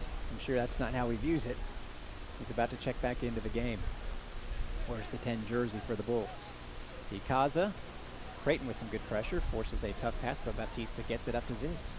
Ziz over to that left wing where Flanagan has done so much damage here in the last 20 minutes, or created so many opportunities. A crossover to the left side, good block, and in fact, right to the keeper. So, expert defending there by Creighton. This time, Connor Ramlow, who only played in one game coming into the night, but and this Blue Jays team not only had a game like the Bulls Friday, whereas the Bulls were right here at Corbett Stadium, Creighton was out in the valley in Phoenix playing Grand Canyon before 3,500 fans. So they're able to go deep to their bench. I mean, they're playing a lot of their starters, don't get me wrong, but also getting some players off their feet. Creighton has it on the left wing. Rosales, solid defense. And a good-looking shot there, but it's swallowed up by Devonish Mears. I believe that was Koenig on the effort for the Blue Jays. Now Flanagan back into action. Combination with Ziss. Gill is fine. Of course, there hasn't been a chance for a substitution yet, so we don't know if he's playing to stay in the game or what. Pass gets away from him, though. And it'll be Ramlo. Intercepted, though, by Gill. So he's fine, and he goes down. There's a foul. Got to call that one. Polott would appreciate that better than anyone since he scored on a penalty kick to end Creighton's long goalless.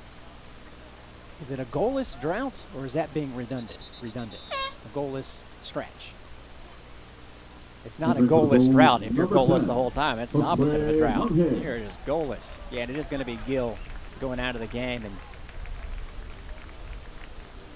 actually think that might be a legitimate injury substitution because to my knowledge of the rules, which is not 100%, can't really foul on a free kick, or can't sub on a free kick, but I think the Bulls got that assessment from the officiating in their favor. As we hit the 63 minutes and 42 second mark, that's where the clock is stopped for every free kick. This is going to take it. Good looking ball, and Bull tries to make a run onto it right off the bench. Monhay is the one who was closest to the ball, but Paul Cruz smartly comes off his line, the freshman from Germany, to make the save. If he stays on his line there, then that would have turned out to be a free header for Monhay, but hey, the if situations for Creighton not making a smart play aren't going to be that many. It seems like they have a very well-coached and good group of players on their team. Even their goalie was part of the German under-18 national pool. This Creighton team, coached by Elmar Bolovich, going all over the globe to comprise its roster. Looking to get back to the NCAA tournament after missing it last year. Made the Sweet 16 in each of the previous 3 seasons, Elite 8, 2 of them, and made the College Cup, in other words, the national semifinals 2 years in a row, 2011 and 12. Daniel Espelada tries to fall down. Ref doesn't fall for it. Up the other way. It gets away. Could be a goal. Skublik in. He chips it in! Goal, USF! With more than 25 minutes to go, on one end of the pitch, Creighton flopped. Thought it should get a call while they're complaining. The ball goes up the other way, and Skublik beats the defender. Still had work to do to get it past Cruz. Went for the chip route, and it was the right decision. And the Bulls pulled it within 2-1. I gotta say, soccer gods smiling on the Bulls there. That was an absolute dive by a Creighton player right outside the top of the box. And sorry guys, you've already gotten 1 goal by falling down in the penalty box tonight. You stay on your feet once or twice and see if that works out as well. And it didn't for them there because it led to a break. Creighton breaks down just as I was talking them up and how intelligent they were. That was a little bit of a lapse, but they still do lead the game and they can regroup. And they actually bring in Jonas Budati off the bench. And now, right in front of me, Koenig with a chance to get Creighton back on the board. In, tries to turn. He might be able to, in fact, slots it off. There's a cross played away by the Bulls. Boy, that was a dangerous situation as Creighton was looking to answer right back. Marcus Murphy was there to clear it. Boy, wouldn't that be wretched if the Bulls finally get on the board and their reaction is to let down and give up a goal. It would have been a minute later. We just heard assistant for USF tell Emilio Caza to relax. He just gave the hand back to his coaches. They have to say, I am relaxed. I am relaxed. Got a little bit excited there as he was pushed out of bounds, and I think maybe that was one of those where he thought about retaliating. You definitely don't want that to happen. So the Bulls showing a little bit composure here in the last few minutes. Let's see if the composure of Creighton continues to get away. Henry Appaloo, the assistant, love him for the Bulls, was making sure that Ikaza was under control. Well, you can't do that. That might be a card. Yep, I bet you it's going to be against Rosales, who fouled quickly. Foul was rightfully called against Rosales, and you just can't do that. You can't play the ball with your feet at the other player.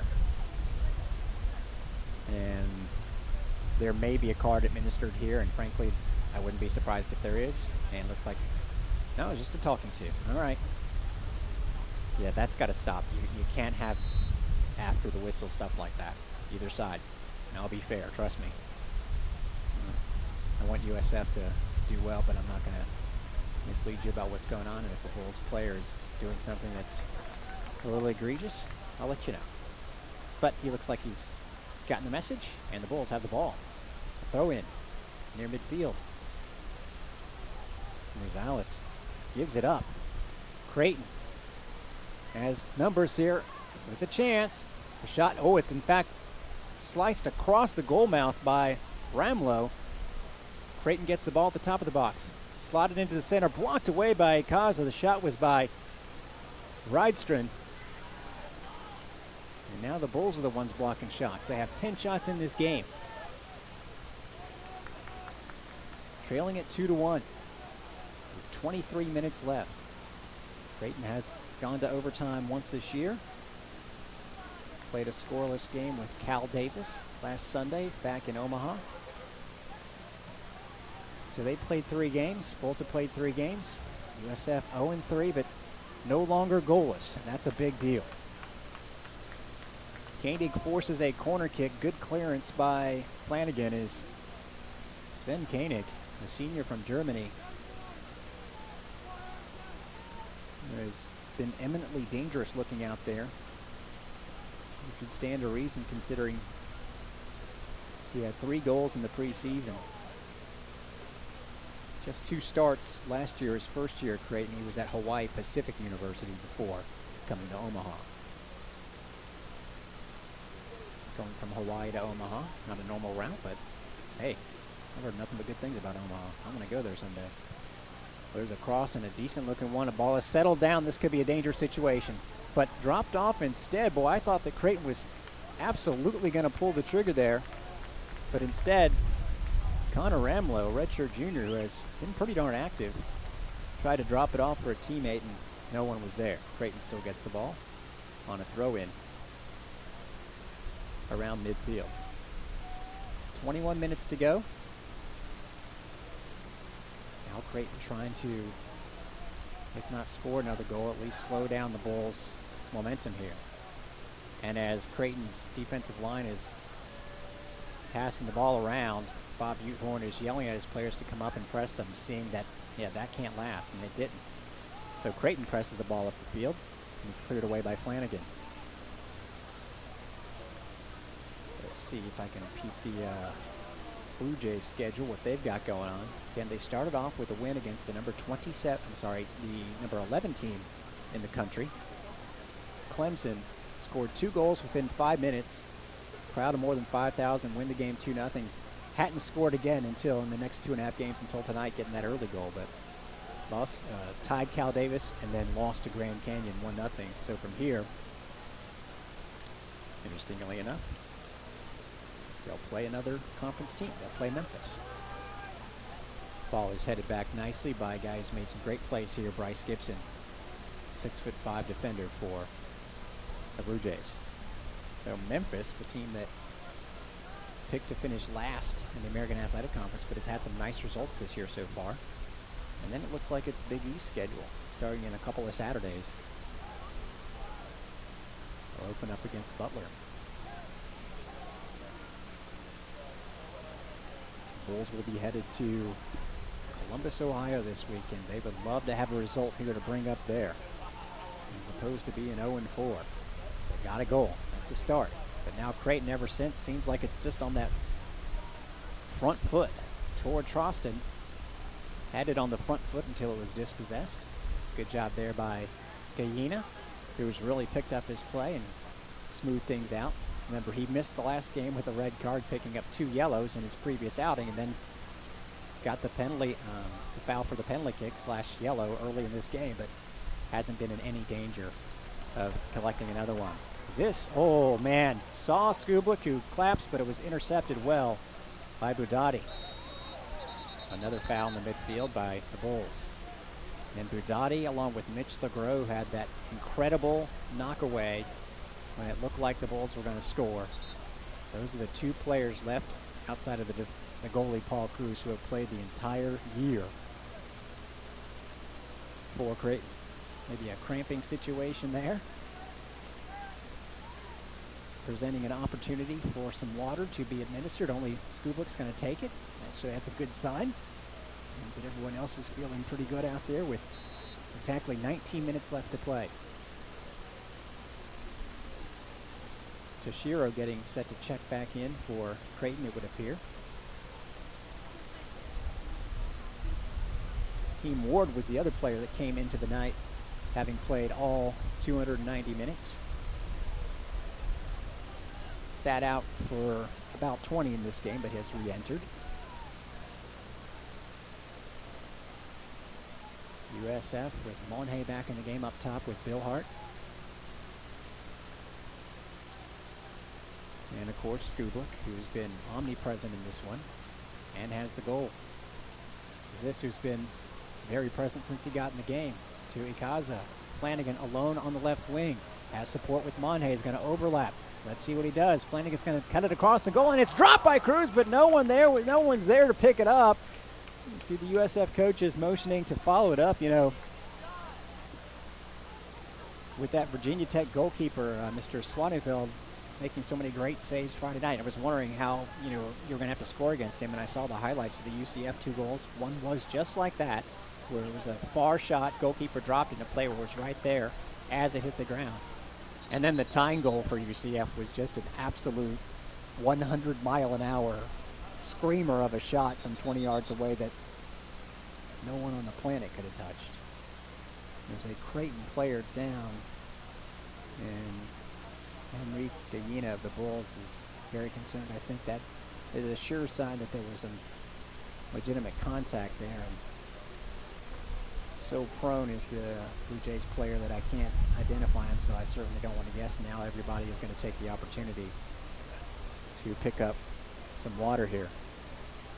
And while we do have this chance, we'll take a short break and we'll come back.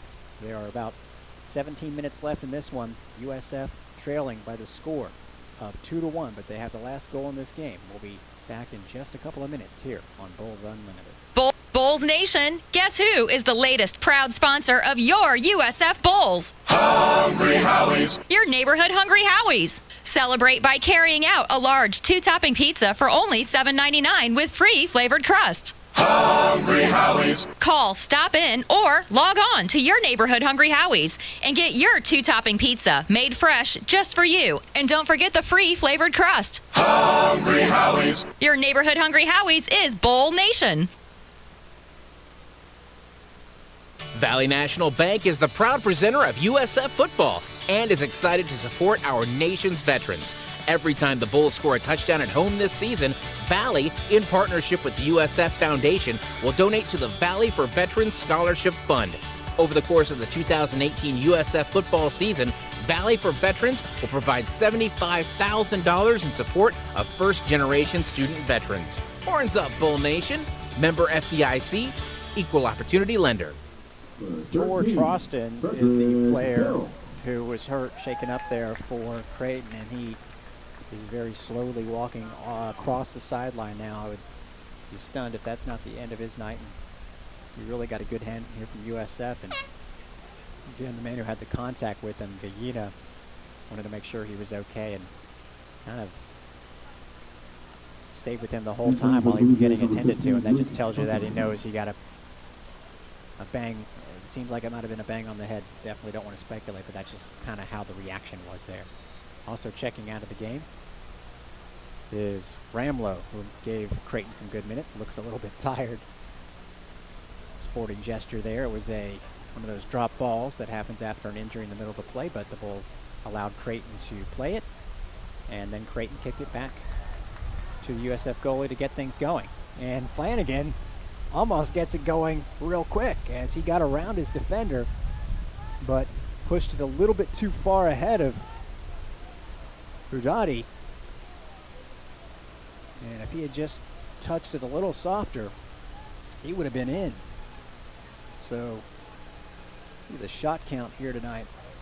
Flanagan listed as having 1 shot. It seems like he's created so much more than that. Skublik, the goal scorer for the Bulls, has 4 shots. He's been in there the entire game, along with Bill Hart. Now Creighton gets going the other way. Espelada. Ooh, a couple of smooth crossover moves there on that left side by Hawkinson. But the Bulls don't fall down and, in fact, hold their ground and clear the ball away. Back to the Creighton side of the field. Thinking about a switch over there on the other end is Polak, but just running around the entire park, seemingly tirelessly, is Skublik, forcing it back to the goalkeeper. Now Creighton has a little room. Bulls have been closing down that space, and what it's led to is the chances for Creighton with a good pass like right now to Ward to have something going. Oh man, great defensive play there as Ward, great idea, was playing a short ball to maybe be touched on goal, but seeing it all the way was Rosales for USF. It is going to lead, though, to a corner kick. It'll be the 3rd of the night. This time it'll be Heidstrand taking it. Even though the taker, the first 2 Tashir, was in the game, it's going to be a short corner nonetheless, and that ball is skied. Boy, Creighton hasn't had too many of those shots here today that get away from them. But that was one. Told you at halftime that just a couple other teams in the conference are playing tonight, including SMU playing the number 2 team in the country, Denver. The other game was Cincinnati and Wright State. Wright State struck first, but Cincinnati leveled it up. I haven't seen an SMU Denver update. Right here, it's 2-1 with 15 minutes to go in regulation. Play-by-play man says hopefully, with the fact that the Bulls would tie it and thus necessitate more play than regulation calls for. Right now, though, Creighton on top 2-1. Raggedy play right now for the Bulls, as unfortunately the momentum you'd expect after a goal hasn't really reflected, and now maybe a chance on the other end. As Bodani up, sent in alone, but he's going to try one. Devonish Mears with the save. Had a go at it, did Bodani, and Devonish Mears, I think, just got that with his chest. Strange sort of situation. It almost looked like, when a defensive player knows he can't use his hands in the penalty box, so he puts his hands behind his back. Devonish Mears didn't have them behind his back, but could have used them there. But I think it was such a near strike that he was just going to stop it. However, didn't have much time to react whatsoever. Oh, that's a good-looking header by the 6'5" Bryce Gibson, but it goes over the net. And that is a play that you can just see Creighton dialing up or hoping to dial up on any corner kick to get their 6'5" guy in there. 17, but it was over the net, fortunately, for the Bulls. So Trey Jackson. Creighton is starting to really make a threat to score a second, get that goal lead back up to 2 here tonight. It's just not happening. Trey Jackson is coming in for Adrian Billhart. Interesting move there. You're not expecting to see Billhart check out at such a critical time, and he doesn't look happy about it. Maybe it'll just be for a few minutes breather, but we are running out of time. 13 minutes and change left. This on the left side of the pitch, Flanagan racing down, but this is going to cross it in. It gets away, but Monet has the ball one-on-one and slots it over to Ziss outside the penalty area. Bulls trying to tie things up here. This is going to have a long cross and see if it gets away. Oh, no. Wow.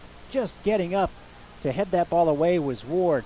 It was the USF player, I believe Rosales, out there that would have gratefully claimed that ball if Ward had not headed it away. What a defensive play. Bulls will get a free kick in the aftermath of that, but yet another outstanding play.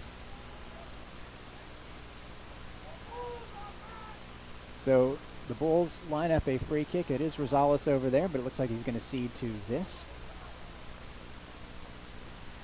Tough angle. You do the math on it, it's about 30 yards at a right angle from the net. So let's see where Ziss puts it. You see Skublock trying to get free with his tall frame, and it's a low shot, and it's headed away. But two Bulls ready to run onto it. It's Gill. Ooh, a nice flick by Baptista back to him. He's going to have a go. It gets deflected, and now a Creighton player is all alone, and he was on the right, the Bulls side of the field, the Blue Jays side of the field. So if that ball had been played properly, Creighton would have had a clean break in. Here's a chance on a pass by Flanagan, but it's knocked away.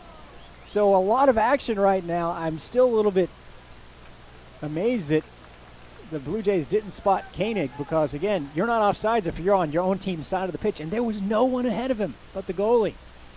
Ziss, Jackson trying to get it, and instead of foul, and this could be another card. And let's see if it's one of the Bulls who is on a card. No, it's Rosales.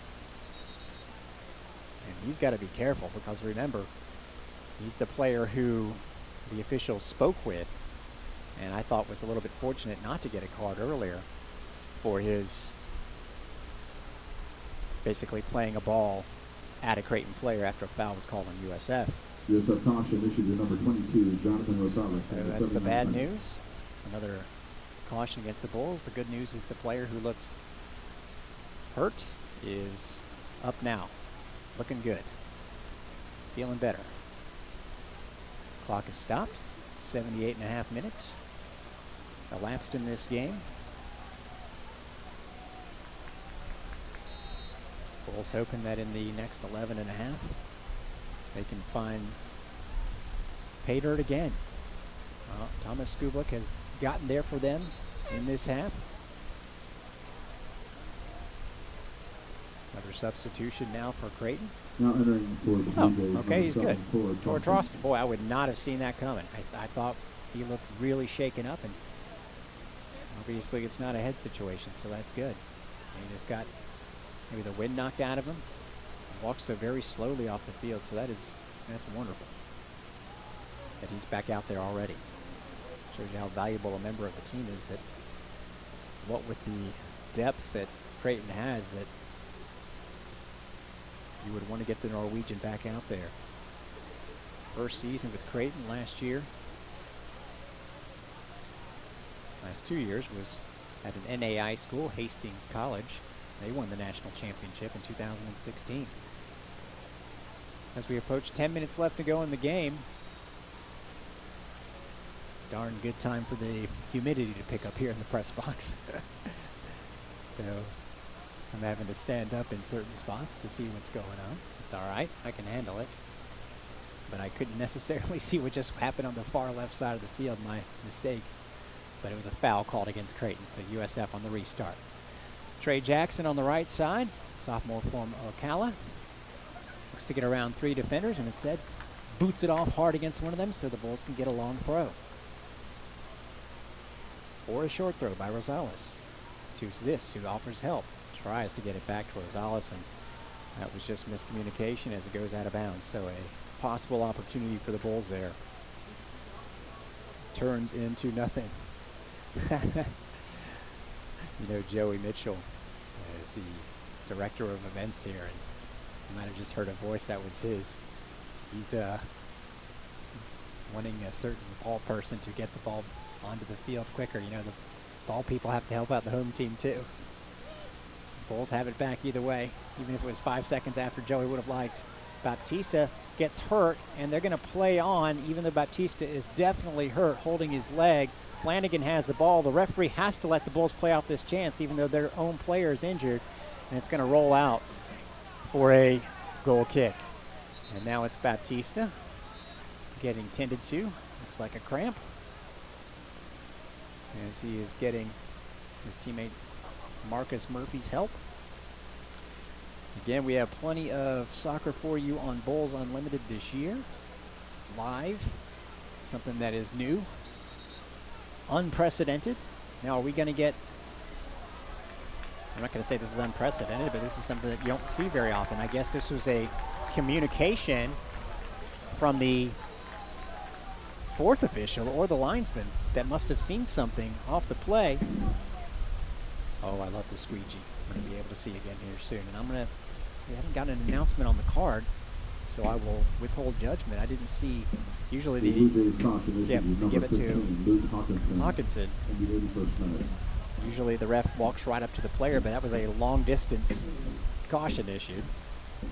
So Hawkinson picks up the yellow with 9 minutes to go. Elio Icaza checking back in for the Bulls. Lee Baptista checks out. Gave the Bulls valuable time. And of course, can't be running around there with cramps in this situation. Bob Buthorn smart with the substitutions tonight. It is a humid night. Second game in 3 nights for the Bulls.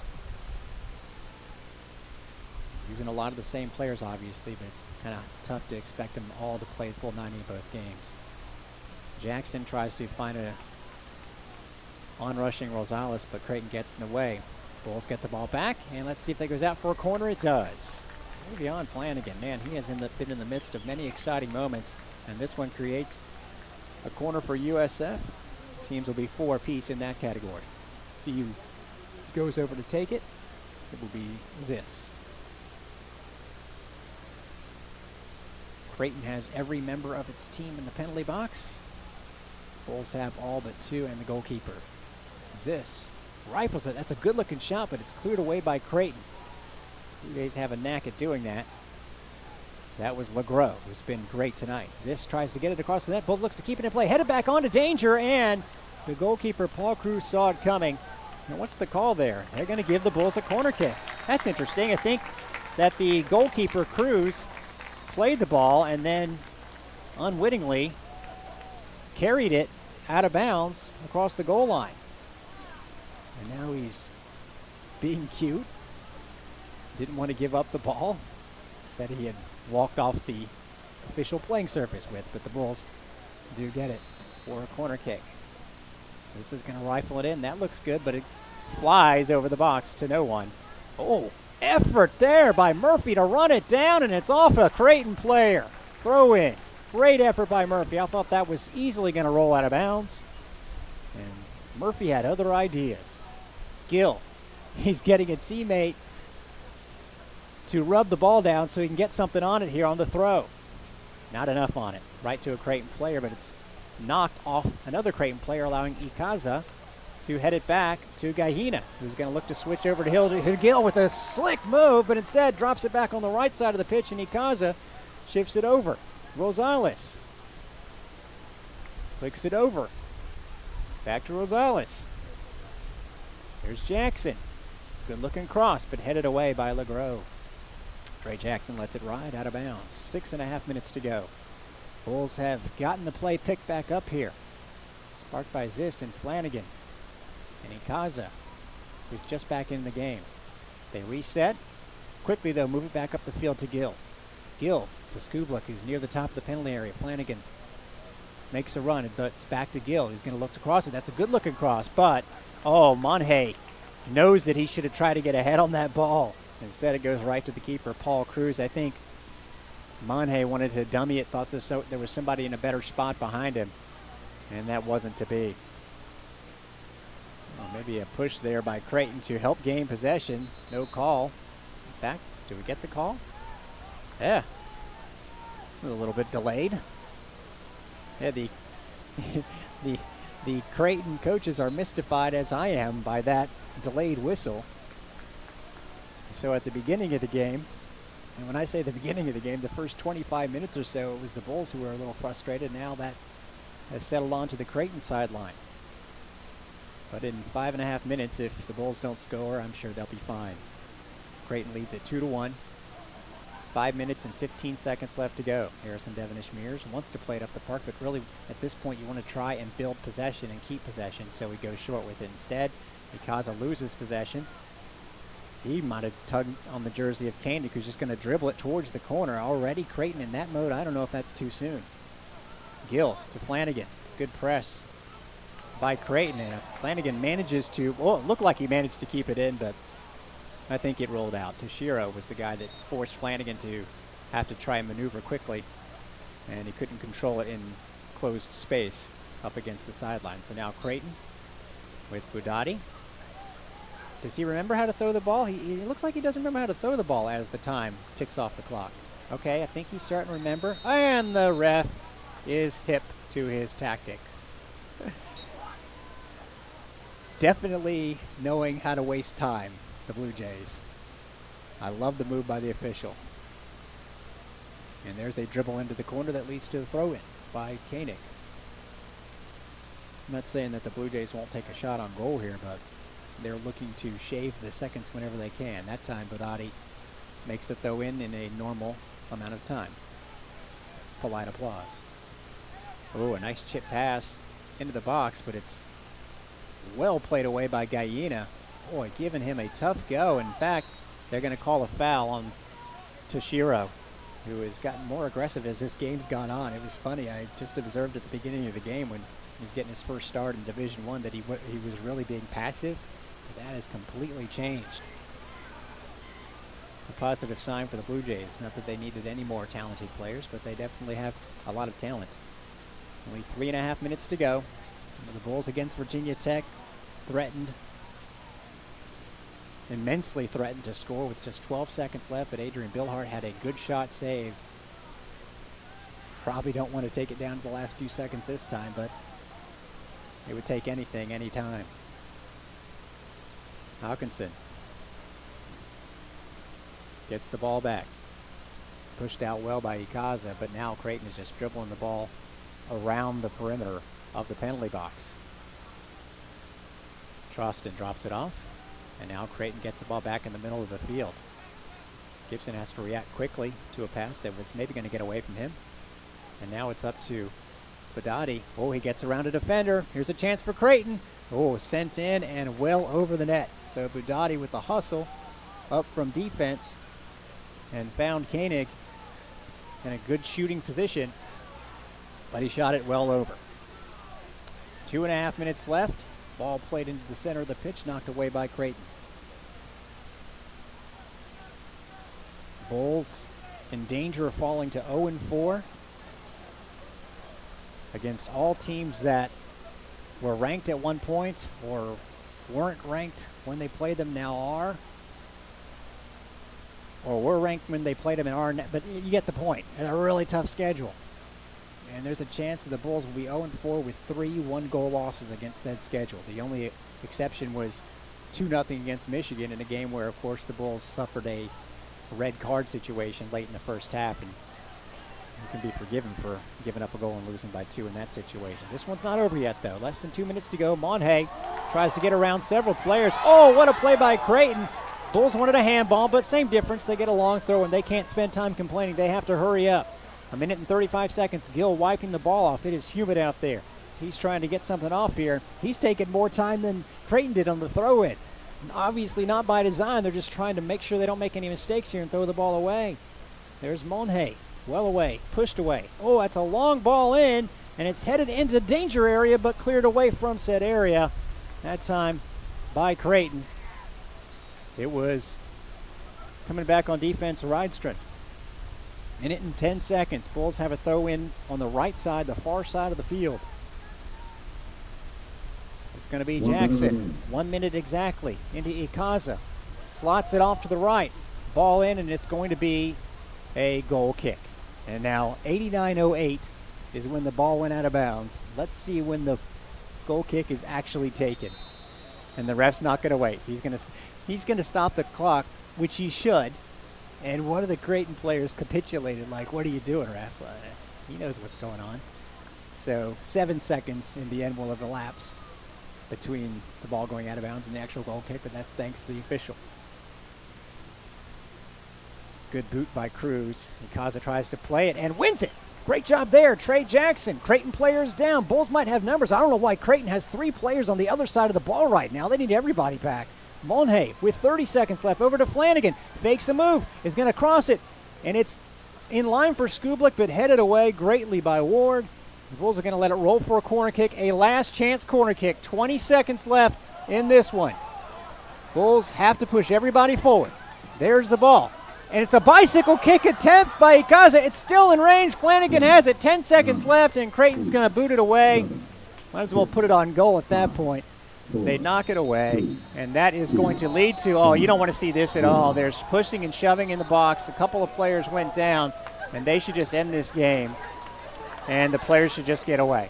You hate to see it end this way. Certainly, USF, you'd understand why they're intense. I like what Harrison Devonish-Mears, even though he's disappointed his team has lost, running up all the way from the other end to make sure to tell everybody to get away. And the Bulls lose by the score of 2-1. And you do have a couple of USF players drifting around the Creighton players, and I think they just need to back off. I know it's easy for me to say up here. I didn't just play 90 minutes of soccer. But another tough defeat. A lot of players prone on the pitch right now for both teams.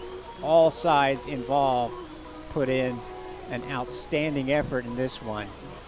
But in the end, it is going to be an 0-4 start for USF. Listen, it's the schedule. They could have scheduled 4 sure gimme victories to start the season. Instead, the Bulls scheduled 2 ranked teams on the road in Michigan, a tough ACC team that has advanced in the NCAA tournament the last 2 years in Virginia Tech, and another ranked team in Creighton for their first 4 games. And it has resulted, unfortunately, in an 0-4 start. Bulls will hope for better luck on Friday as they go to Ohio State. Great crowd here tonight again. And now it's good to see players from both sides shaking hands and kind of letting the emotion of the last few games, minutes of the game escape them and be good sports at the end. Hey, thanks for watching us again on YouTube and or listening to us on Bulls Unlimited. It's a privilege to bring you USF soccer.